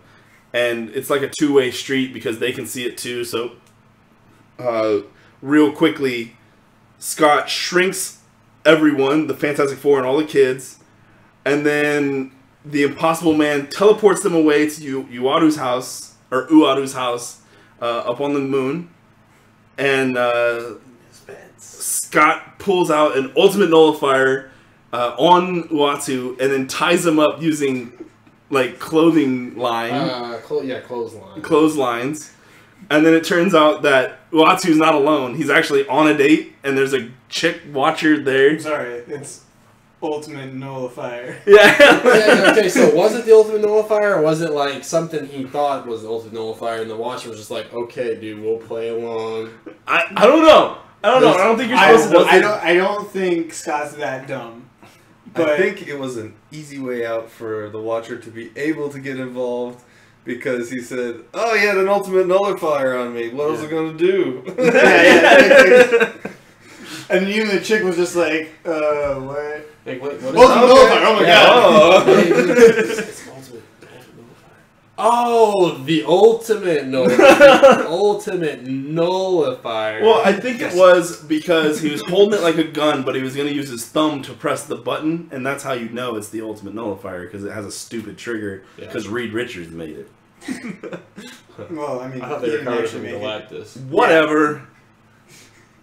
How the fuck is Galactus going to use it? It fits in a man's hand. He keeps it away from other people. Oh, yeah, okay. And so Reed Richards got it, and so, Reed Richards like threw it in his closet or something. He has a couple of them. Seriously, like, that's... You read some of the stuff like, oh, Reed Richards could pull this out of his closet and, like, kill this guy. And it's like... Ultimate nullifier. Do I put this on the stand, or do I put the sonic gun? Carnage, Galactus. Carnage. Throws the ultimate nullifier. Just opens a drawer and just puts it in. It's just like some kind of like super hyper way smart way of hiding it. Like no one's actually gonna check in the closet. Like throw it. It's like making your password. Nobody's gonna see it. Just leave the ultimate nullifier on the desk. Like everyone's gonna try to hit your vault for all everybody's like, look at all this stuff. Yeah, sonic gun. Yeah, ultimate nullifier. And it's like that's why Scott Lang was chosen. Scott was just like, I don't know, I just grabbed a. I thought it was a blender. Or you think he pulled him off to the side and he's like, hey Scott, look, just in case we're gone for 6 minutes. Here's the ultimate nullifier. I'm not going to say use it. Yeah, but I'm not going to say don't use it. You know what? Here's a second one just... I'm going to leave it here on the desk. He goes, safety, good to go. Good to go. It's off. He goes, what? Turn it back on. Okay, safety's on. Yeah. Only if somebody tries to show up the ultimate nullifier has a safety, or would it be called a nullifier? Yeah. Turn the nullifier, disengage the nullifier on the ultimate nullifier. The unnullifier. And so you can make sure. So that you can nullify things. Man, fuck the Fantastic Four. So they make a big flash. Scott shrinks everybody. They go to the moon. They hold, or Impossible Man teleports them to the moon. They hold Uatu hostage and his girlfriend. They tie him up with clotheslines, and they tie them. Yeah, they tie them up, and then Uatu's like, well, "We'll help you out." Can you give us probation, please, as they have on Earth? and then like Artie like has like this projection of Scott in jail.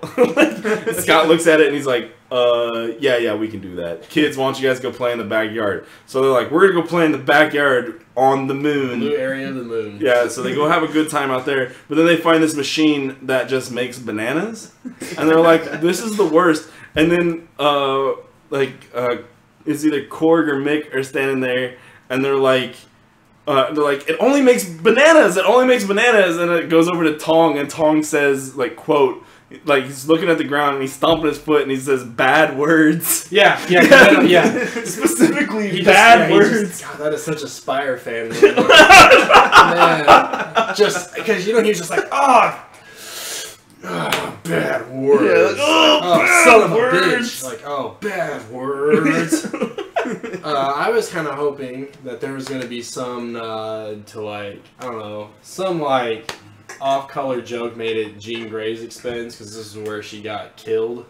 Sure. The first time she died. She got blasted by that gun. Right. In that little maze or ruins or whatever you want to call it. But not the ultimate Kree nullifier. city. Not the ultimate nullifier, yeah, by a Kree blaster weapon. I was hoping they were going to make some...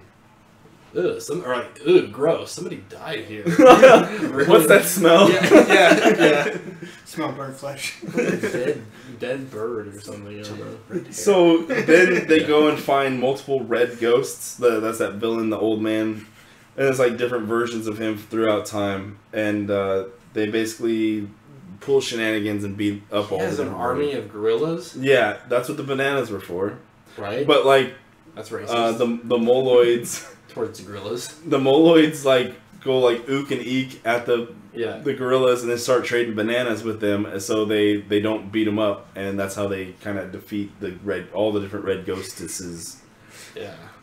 Either way, they all end up in Watts' living room and they discuss how to go about ending Doom. And it turns out that Owatsu's house is actually a blind spot, so Doom and Kang and Annihilus can't see it. And they're like, well, we don't know where he went. Where the hell did he go?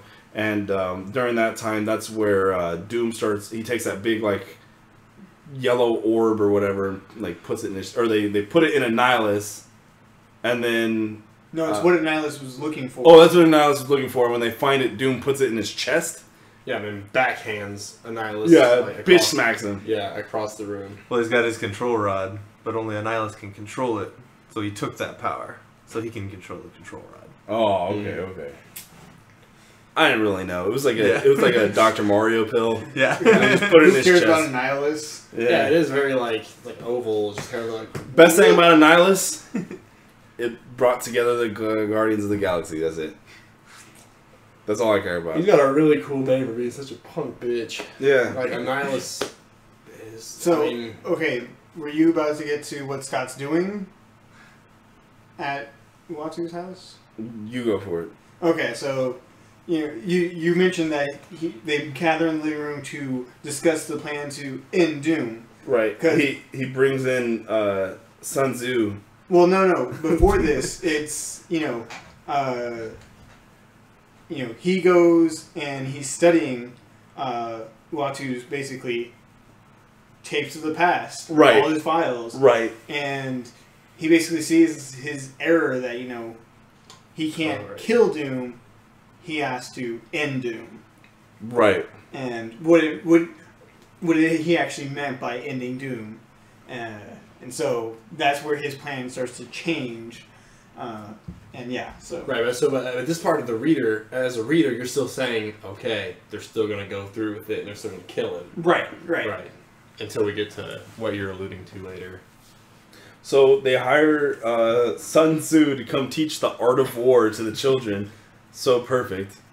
And who was the other guy they hired? It wasn't Houdini, but he was wearing like a magician-looking jacket. they called him I thought that was like a weird panel where Bentley was like dressing up like his future self. I don't know, because it looked like the wizard in that panel.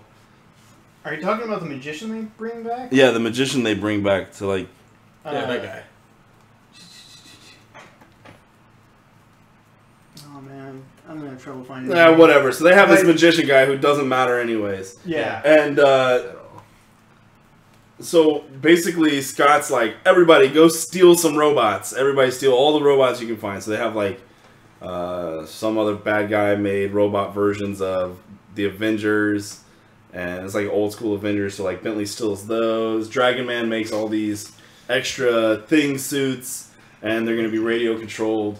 And The kids are gonna pilot them with controllers. yeah, with PlayStation 2 controllers. So hip. And in between this, while they're getting everything built and put together, the ladies go for a dip in the moon's hot tub, and Bentley drills a hole in the fence and starts trying to charge everybody $1 to look through. But like nobody cares. And he's like, "What's the point of doing dastardly things if no one wants to be dastardly?" Yeah. And then Torg goes and tattles on him, and he's like, "See, my tattle proved true." And it's like, I just love the way they talk.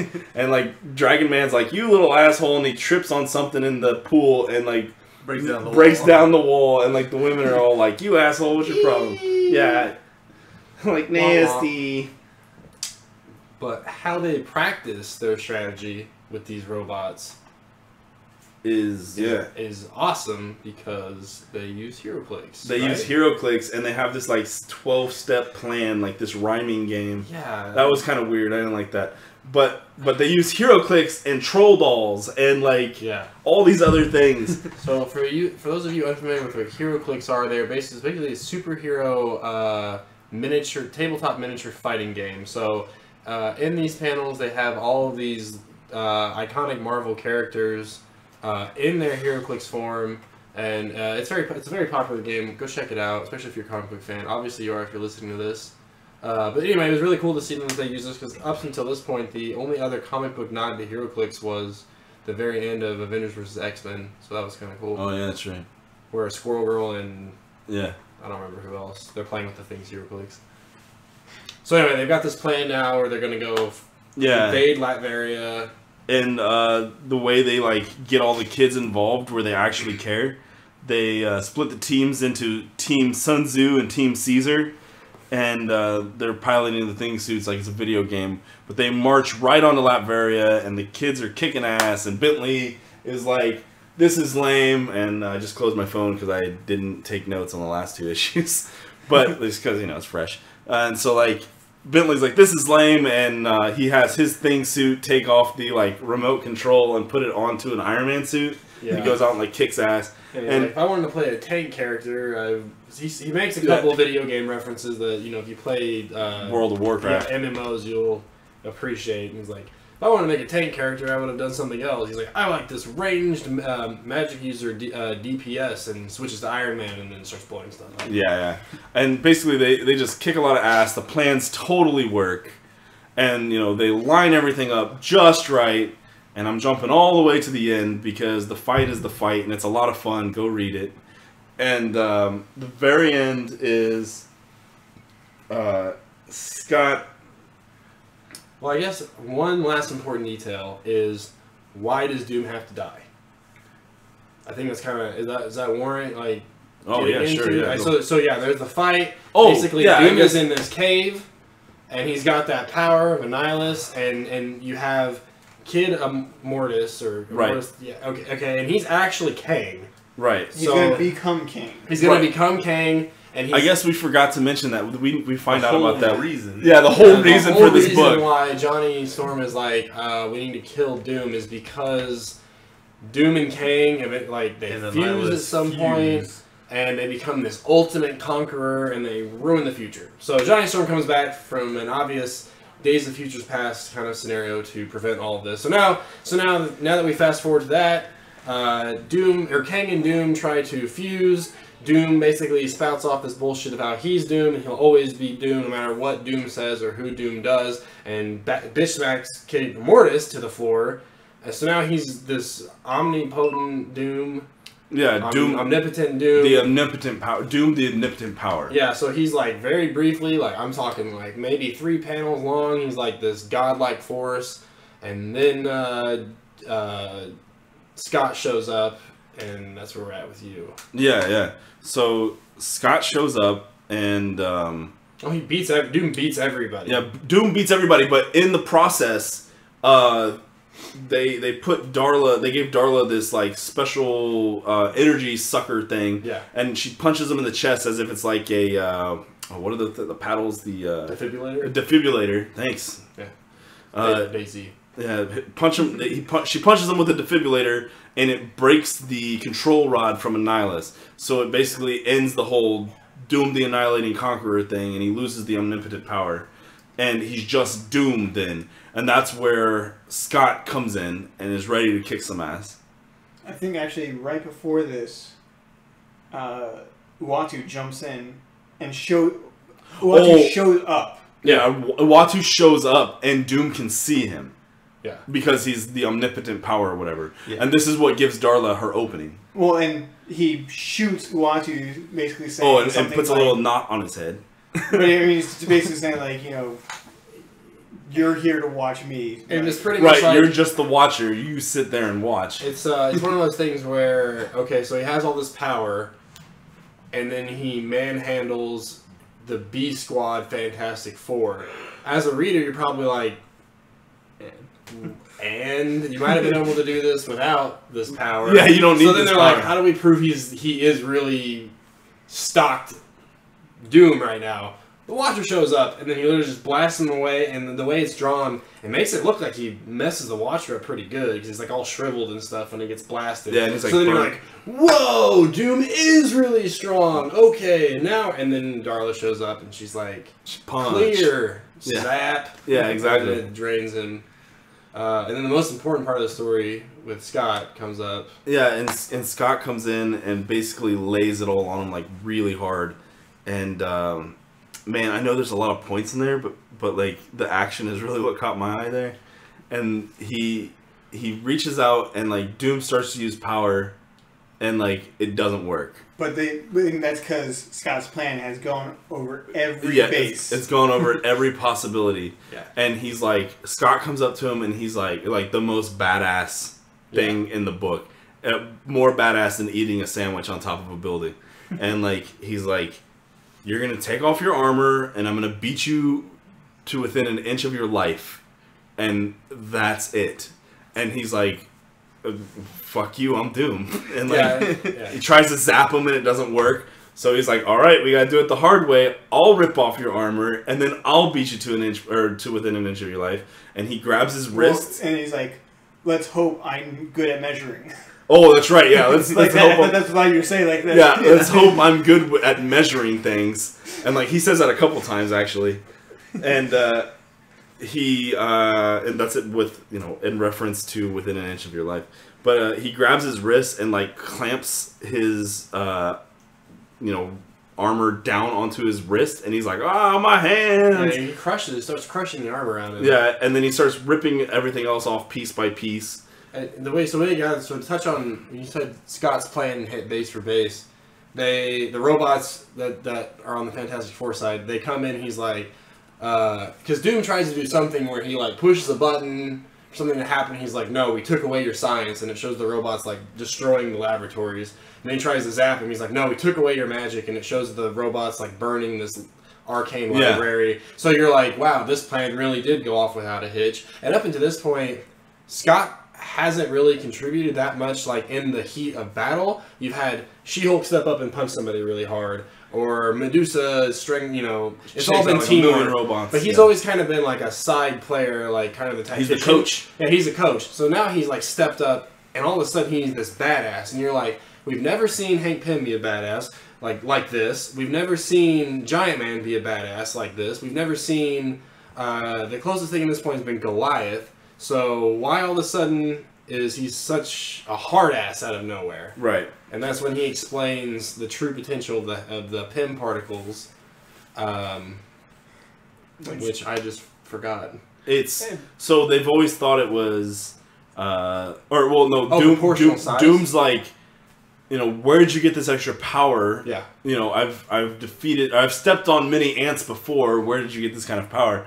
And he doesn't explain, but Uatu explains to Bentley, kids. Yeah, to Bentley and Anome that everybody has looked at it as a two-axis X and system. Y, like a two-axis system where it's size and durability, but then there's a Z-axis that's also strength. So you could increase your strength and not change the other two. Also, if the way you contrive the particles, and so basically that's why he's so strong. And most people can only work in one plane or the other. They Right. can either increase their size or their strength, but not really both. Right. But for some reason, Scott the Lang family can work in both. Well, and They said Goliath was able to do it too. yeah. And Still dead, I think, at this point in the book.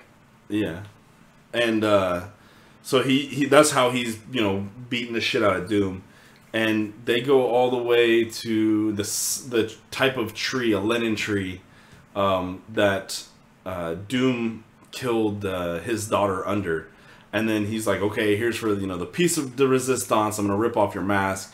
And he rips off his mask and he, grabs the chest plate and he's like, look at yourself.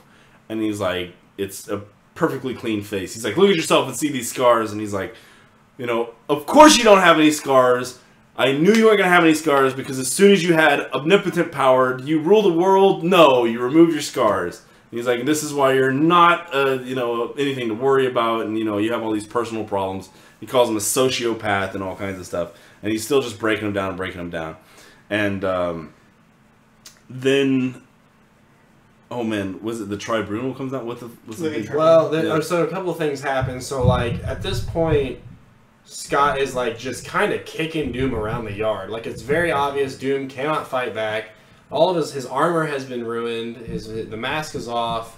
He can't cast any of his spells. He's just getting his ass kicked around this, like, little yard with this tree. And then as, like, the final thing, he like rears back to punch him to end it, and instead he's like, oh, I'm gonna teach you one more lesson, and breaks off a branch of this tree and like shoves it in Doom's mouth, and Doom just kind of then spits it out like, well, that was your poetic ender. And he goes, well, it wasn't as climactic as I thought it was gonna be, but I'll figure something else out. He's like, I can ad-lib. Yeah, and then at that point, the Living Tribunal comes down, so the Living Tribunal being this, basically one step below what would be considered God in the Marvel Universe, comes down. He's like this three-headed thing, kind of resembling the woman, the Justice is Blind kind of thing, where, anyway, they decide a bunch of stuff. Big golden omnipotent entity comes down from the sky with the Watcher and passes judgment on Doom. Yeah, and he basically puts all this, blue powers around Doom, and he's like, your punishment for this is that no power from here on out will ever be able to remove the scars from your face. Yeah, he can't be healed, or was it because he shot Uatu? Yeah, because and he basically said it as we're not supposed to meddle in these things. Even a kid can take a shot and do damage, but they're a kid, so they're naive. But since you were powered up, Since you were godlike, yeah. you should know the ramifications for what you did, and so this is why you're being punished. Oh, right. But the punishment was That he can no longer have his scars removed or healed unless by the Living Tribunal. Yeah.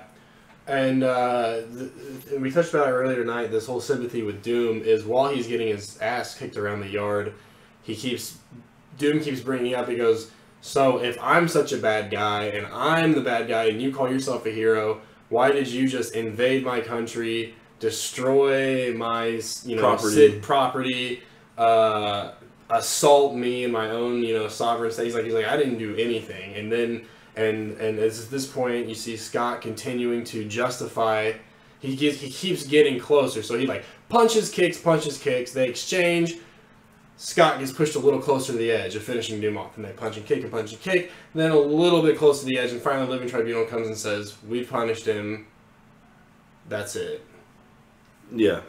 I mean, and then, not gonna lie, went through the last couple episodes, something about a barbecue with this. Yeah, the last couple pages, The like Silver that Surfer. happens, and like the Silver Surfer has a hot dog for the first time. They Watch like go Doom through puts his mask back on, like he's been defeated again. Actually, I think the tribunal forces the mask back on. Yeah, the tribunal puts the mask back on. But the last thing he tries to do is a body switch. Right. He's like he tries to do a body switch. He's like, that's not gonna work either. And he's like, I'm done here. Scott's like, I'm done, and they go home. Because he's broken down every single facet of Doom's power and says, this doesn't work. This doesn't work. This doesn't work. You can't even fight hand to hand. And finally, your last ditch effort doesn't work. You've been defeated. Right. And then they leave. So they go home and they're having a barbecue, and I don't remember who's cooking. On the moon. Yeah, Johnny Storm. Johnny Storm. Like The young real Johnny Storm, Storm. not future Johnny Storm. No, future Johnny Storm is just whatever. It's gone. He's gone. He's gone. Or just not at the barbecue. Yeah. He's Yeah, got I guess so. family. he has future family that was killed in the show. He's got a lot to, see. With one eye. With one eye. So they're having a barbecue or something, and then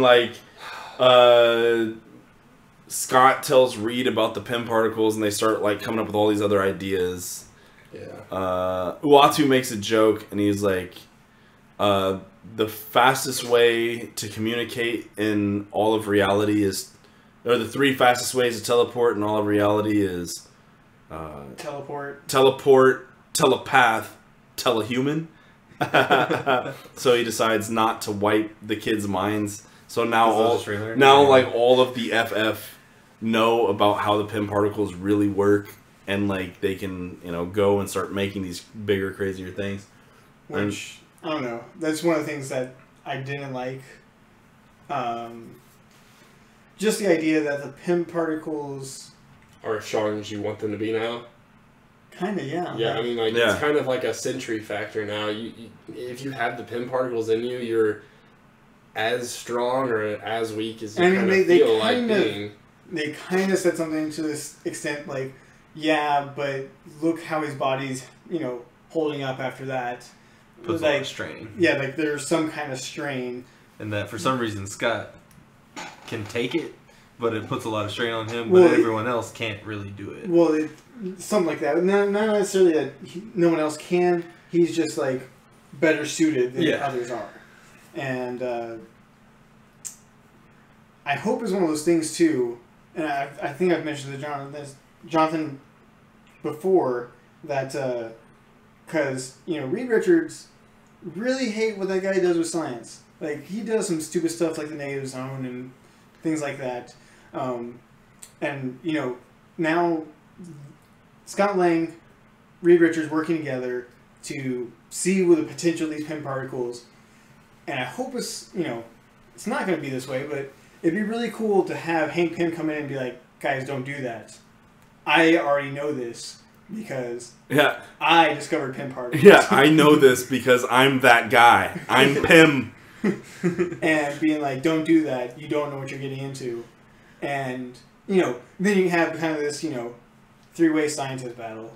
It'd be fun. But It'd be fun, but it wouldn't go anywhere because then, Doctor Strange would show up and do things, and Spider-Man would show up and do nothing. Except make jokes. I side with Reed. And then Doom would show up, and then they'd forget they were arguing, and nobody would grow, and they'd just fight Doom, and then nothing would happen. And only Tony Stark would profit. Yeah, and Tony Stark would make a lot of money. And then, so the last panel of this whole thing is basically a 2-page spread of every character that's been in these books with a pregnant Uatu girlfriend in the background. Oh right, yeah, she's and pregnant. That's it's like farewell fans for now. Yeah. Same fantastic channel, same fantastic place. Now wait, they're at the end. Was it supposedly Franklin doing all of this? Kind of like in his head. Yeah. Oh, actually, wait. The last punishment of Doom was what's her face? Oh, Valeria. He had No. he had the illusion cast on him that he killed Valeria. Yeah. Right, and even Valeria was like, "Oh, Uncle Victor, I'm right here. I'm okay." But he was crying, and one of the Inhuman chicks was like, "Oh yeah, I'm just giving him a little taste of She's the not pain." human. Who the Well, fuck? I mean, She was Kang's No, girlfriend. it was Valeria in the future if she was raised to be doctor. And what? I missed the shit out of that. Because they explain it. So to back up like 4 issues, there's a part where Franklin tries to teleport in and save everybody, and before he can, she comes in and stops him. it's Nathan Richards or Nathan. They teleport in and she comes and stops him, explains it, and she's like, "Oh, that's when my hair was whatever. That's the me I actually came to kill, so I don't turn out the way that I am now." But they never explain fully. They cast a lot of doubt on whether or not she is, because Franklin doesn't seem to think that she is at all. He's like, "You're not Valeria. I don't know who you are, but Yeah, well, But then it's also the, alternate timeline. He's not. Only on the last few pages does he start using his powers. yeah." So I don't know. Yeah, it's weird. Either way, Doom's all sad, and he feels the pain that Scott felt. Yeah. Killing a child he cares about or whatever. Or losing a child. And that's when they leave. And they go home, and then they go have a barbecue, and then they say farewell, and Uatu's going to have a baby. Which, I mean, that came up quick. What? yeah, Her tummy. because it definitely wasn't a detail. Or that's probably just the head, though. Yeah, that's how they said it would happen. It's like it's He comes when he's ready. I mean, could be 2 minutes, could be centuries. yeah. Oh. So Was she drawn pregnant though? Not There at the before. Only at the That's- end. That's what you meant, right? That's what I meant. Yeah, that came on Yeah. quick. Yeah, I was like, wait a second. Quick. So quick. Yeah, just the head formed right then. So, final thoughts? Final thoughts. My favorite characters are the Moloids. Absolutely the Moloids. Yeah. They taught me the most. I love the way they speak, and they're super cool. Anybody else favorite characters that touch them or whatever? Bentley. I like Bentley. Bentley's the bomb. Yeah. That was a lot of fun. Speaking of learning about Scott, this was pretty good. Mhm. Yeah, Sounds like- learned a lot of his motives and what kind of person he is, what kind of muster he has. Also, everybody gets what they want in the end. Darla and Scott kiss at the end. Oh right, that's true. Yeah, They finally, Darla and Scott it's one of kiss. those, he's, trying to explain, I think we had, and she's like, no more words in the kiss. Right, but you know who's not mad about that? Johnny Storm, her boyfriend. Yeah. No problems. I was like, what? Well, they didn't really mention if he has a problem or not. 'Cause That's he doesn't true. Cooking. But so Me me on the moon, I got bigger pictures. I'm kind of upset, but I mean, you Hot ever dogs. put the burger in zero gravity? yeah. Oh no, yeah. To be fair, So- Reed Richards. Do you mind if I interrupt? He's not like, wait, none of that. So also, the only other thing they hint at that is in the future, or when future Johnny Storm comes back, and Darla's like, "Don't you know me? Don't you remember me? You're special girl," because he gave her the phone number, or whatever. And he's like, there are so many. there were Yeah. so many girls. So I like to assume that future Johnny Storm was actually Johnny Storm, and that's why Johnny Storm currently is not mad about them making That's out. true. We did not really discuss Is if that Johnny Storm was actually Johnny Storm. It wraps up so fast. yeah. You can it tell they got the order to shut this down. Yeah, the end of the Doom thing resolves.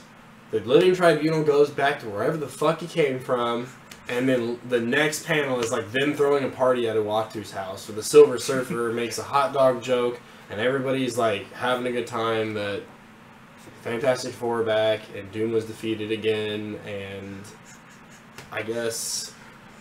I mean, we didn't even get Scott being "So Reed, you good now?" Yeah, Other are than you fixed? we see his arms, not in the. And he's not wearing that cast thing. Prosthetic, yeah. Yeah. That literally that's So, yeah. So basically, what happens is they go. He goes we're going up into space adventure, and they actually just go back to the Skrull homeworld because he's still a Skrull, and they just kind of patch it up, and they find a bunch of Skrulls, and they come back and goes, we're good. we're all good. But So, what's your favorite character? yeah.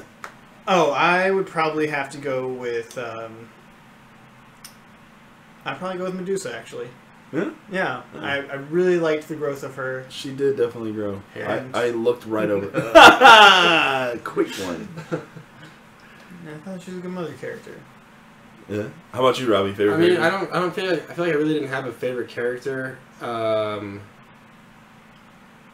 Yeah, I mentioned earlier, like, you know, She-Hulk is She-Hulk the entire time. Like, she doesn't really have that big of a.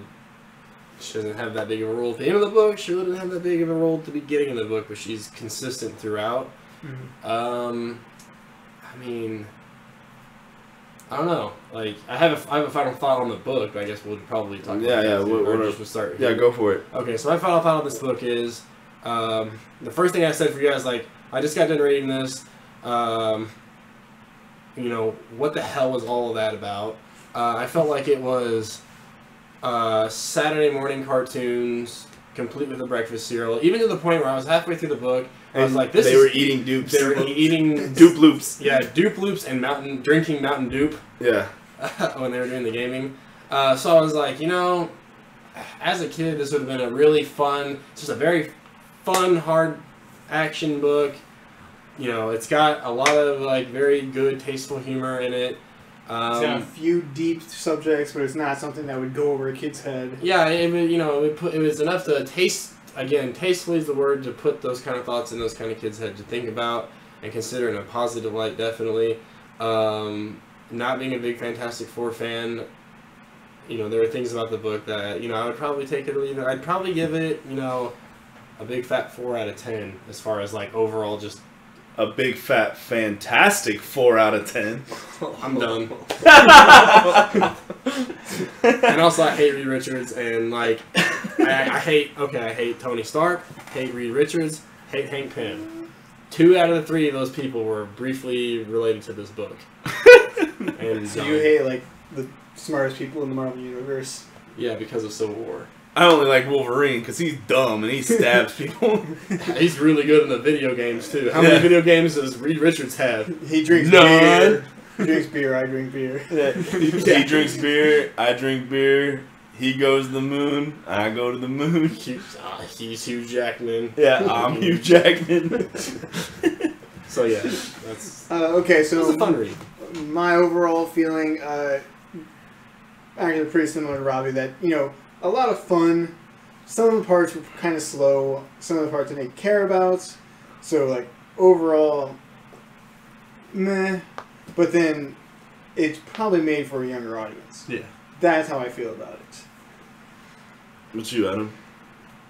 Largely mirror the same. I feel like a lot of things came in out of nowhere with no explanation and didn't really have a point and then left with no explanation. And then nothing was wrapped up in a pretty bow.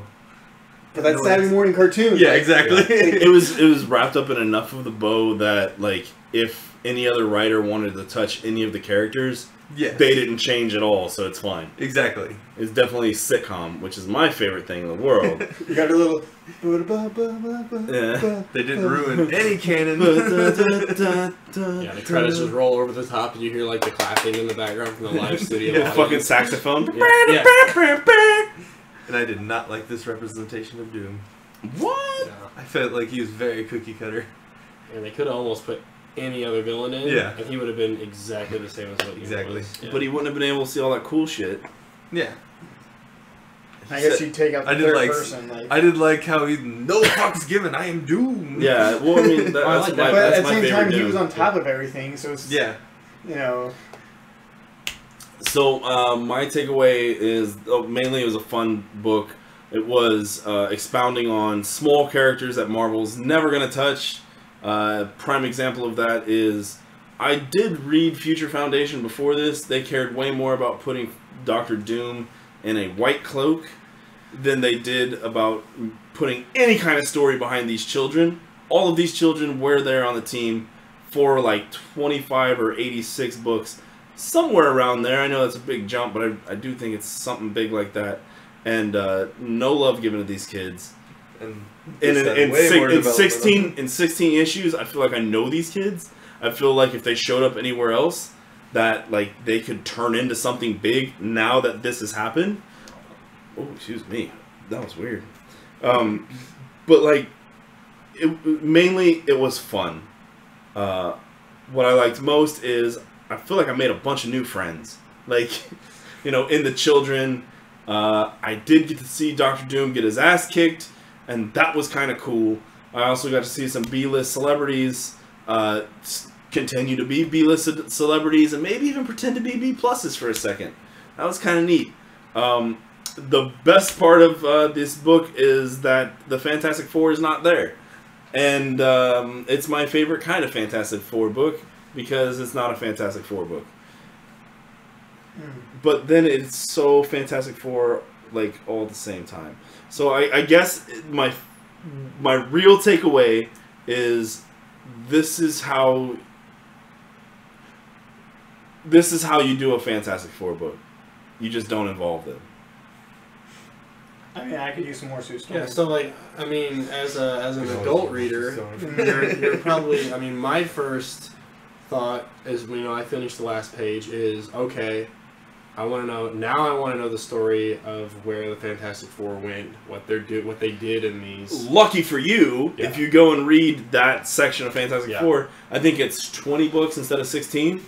But yeah, it fits right in. It fills in all the gaps. Adam, everything that you were talking about, things popped in and popped out. It's because they were. I was thinking that was. They were in the other storyline. Yeah. But as a kid, I'm wondering if I'm like, okay. Yeah, as a kid, I would look at this book and be like, "That was fun. That was done. Yeah, and it's over, and that was fun." Yeah. And I mean, I guess that's kind of how I look at it now, you know, because I'm a Toys R Us kid.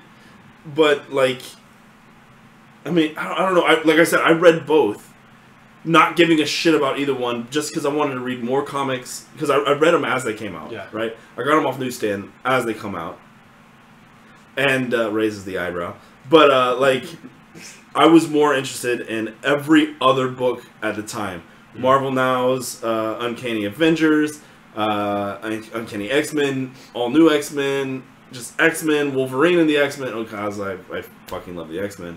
But like Fantastic Four, I had to force myself to read, and the only reason I wanted to read it is because the last page of every FF book says the story's continued or tied into this Fantastic Four book, which will then be tied into next month's FF. And it was like, oh wow. And I mean, I did pick up FF knowing that it was Matt Fraction, and I had just finished his Daredevil run, which I've said over and over again. Absolutely love that. That book inspired my reindulgence into comic books. So I mean, it was fun. Was it filler? Yeah, it's filler, but it's the good filler. You know, like, instead of getting just one of those apple pies for $1, you get the one with the Bavarian cream. It's fucking great. You know what it is? It's... I wouldn't even put it as filler, because there is character development. Scott Lang moved on. I say it's filler because, okay, that's really what changed. Medusa learned how to be a mom. Scott Lang moved on from the death, right? Yeah. He removed that. It's like the Batman Forever thing, right? Like, he moved on from that grim part so he can just be himself. But Doom, things happen to Doom that in the end don't really matter, because the next time someone else sees him, he's scarred in the face, he's regular powered, and he's just Doom. Yeah. You know, Kang the Conqueror, there's just another one in time, who cares? Annihilus, just another one will be born. Yeah, more larva. Yeah, Blastar, spoiler alert, Fantastic Four saves him, actually. There's a big reason why. Oh. Like, Impossible Man, he's still impossible. Like, who cares? Future Johnny Storm, maybe he's gone because they didn't die. By the way, Impossible Man has a wife. Yeah, he does. The Impossible Woman. He made her. Adolf Impossible is their son. Impossible, Adam. I just like that. He was like, make sure you call your mom on Sundays. Like, yeah. You know, when you're talking about like the filler thing, it felt like to me more like, okay, so we watch the Marvel Cinematic Universe in the movies, and we've seen our Iron Man movie, we've seen Hulk, we've seen Captain America, and then they go, oh, we're gonna release a movie just about Black Widow, and you roll your eyes and go, oh my god, you're kidding me? They're gonna put okay, She-Hulk, I recognize her. Who the hell's this other Ant-Man? Medusa, I guess, and this pink girl. that's the Fantastic Four. Oh, whatever. So you spend your $10, you get your ticket, you sit on your popcorn, and you walk away going, that actually was pretty good. That was okay. That's definitely really my feeling. That's definitely my feeling. Like, Yeah. this is not going to be good. And then you read it and you're like, holy shit, this little green kid touched my heart. Yeah. You know? Yeah, it could have been, yeah. It was like, all right, you know, at this point, to be honest with you, I can't honestly tell you, could this be worse? Or could it have been better? Yeah, I don't know. Like, I don't know, because it feels like... It is what it is. It's like a complete... And I mean, maybe we should have reviewed other comics that were just good or just bad and were like historical pivot points for the comic, universe. Yeah. Instead, we jumped right into a weird one. Yeah. And I don't know. Maybe we should have saved that, but I just like it so much. It's a good one because I feel like a lot of people probably feel the same way. Where I definitely know. I remember when this first issue of this run, of this arc, I guess, when it came out. I remember looking at it and seeing this brightly colored image of these 4 characters, and I with a just silly the exact same thing I just said. Well, I recognize She-Hulk. I recognize Medusa only because of HeroClix, and there's a girl wearing a thing suit, and that looks like it could be. Is it Hank Pym? I don't know. Left it alone. But now, after having read it, it's one of the things like, yeah, give it a shot. I feel better having it in my life. I feel good giving it to you guys, and I'm glad I'm not the only person that enjoyed it so much. To entice anybody else thing to read, think of this run of Fantastic Four as a palate cleanser from all the serious other shit going on in the Marvel universe. It was much more like you're dealing with rift incursions and people killing people, and Scott's a mutant terrorist now, and all this other crap. And then you read this book, and you're like, that was a nice break. If you like Hawkeye, you'll like these books because it's a break from that serious, gritty, we gotta save the world. So it's more of a personal story instead of a crazy superhero story. Yeah, I like this book for the same reason that I like The Defenders, but that's for another time. Yeah. Wait, what? Why is that for another time? The Defenders? Yeah. Well, I thought I'd probably read it. Isn't that part of the book club? We already did it. We did it. Oh, with Red She-Hulk? That was our first. Yeah. Oh, okay. That well, was our the same first... way I like that. I like that a lot better than Fantastic Oh, wait, Four, you weren't part of that one. Yeah, I wasn't. Thanks. You couldn't show up. Spoiler. I just probably blame it on the dice. It's uploaded. Just blame it on the dice. I'm glad you subscribed to our own channel. Yeah. Which you didn't. Well, I'm here. You dick. That's well then, okay, bonus round. What'd you think of The Defenders? It was godlike, and I was sad that it got canceled. I was actually I was actually very, very disappointed that it got canceled because I was really enjoying everything. It had the same thing. Like it had some parts where, like, to the point where they're explaining the Infinity Engine or whatever the fuck they were calling it. And you're like, all that stuff. I was like, it's hard to read. Okay, but then like just get through it, and then it's just like, this is fucking cool. They're back in time, and Red She-Hulk's wearing this like cabaret outfit. That's really fucking cool. Silver Surfer's kicking ass. Iron Fist is kicking ass. Doctor Strange is kicking ass. Iron Fist is reading comic books. Yeah. He's back in the comic books. Although I don't really like that he was like the brash. He was Michelangelo. God, I hated that part. Yeah. But everything else about him, when he pulls the bullet out, and that was cool. And Red She-Hulk was wearing like a cabaret outfit in one of the issues. It was really. And good. She had her sword from Fear Itself. She had her sword from Fear Itself. Her big ass sword. Yeah. The only thing that changed from Fear Itself. Yeah. She kept the sword. Everybody else was like, Hawkeye's like, oh, a bow that doesn't miss. I don't want it. Spider-Man's like, cool power armor. Then like, well, they were supposed to give it back. Yeah, you're supposed to give it back, and She-Hulk was like, I'm not giving this back. Nope. And then when they were collecting them, they're like, "Where's She-Hulk?" And they're like, "Here's all the weapons." Well, I mean, Iron Man did talk to her, but he was just like, she's like, "I'm not giving it back." So he's just like, "Oh, don't go." Yeah, and he was like, "That's exactly what it was." Well, he didn't really care. He was like, it did conclude, right? It's a complete. It is a complete story. Yeah, it wasn't. I must have missed like the very last issue. It didn't leave like a cliffhanger at all. Okay. I mean, there was some cool stuff in it. I know. And like, it's definitely. You could tell that like they got ordered to stop. Yeah, because they wrap it up really quick. Like super quick. Yeah. And like pages and pages of text and like 1 or 2 issues so that they could finish the story. I think is what happened is like. Whatever that Celestial is that comes back and starts like undoing reality. Right. That's the last issue that I read. I remember then reading that it was announced that it was canceled, and was like, oh, well, because I was still new to getting back into comic books at that point. Where I was like, oh, so shit, that's it.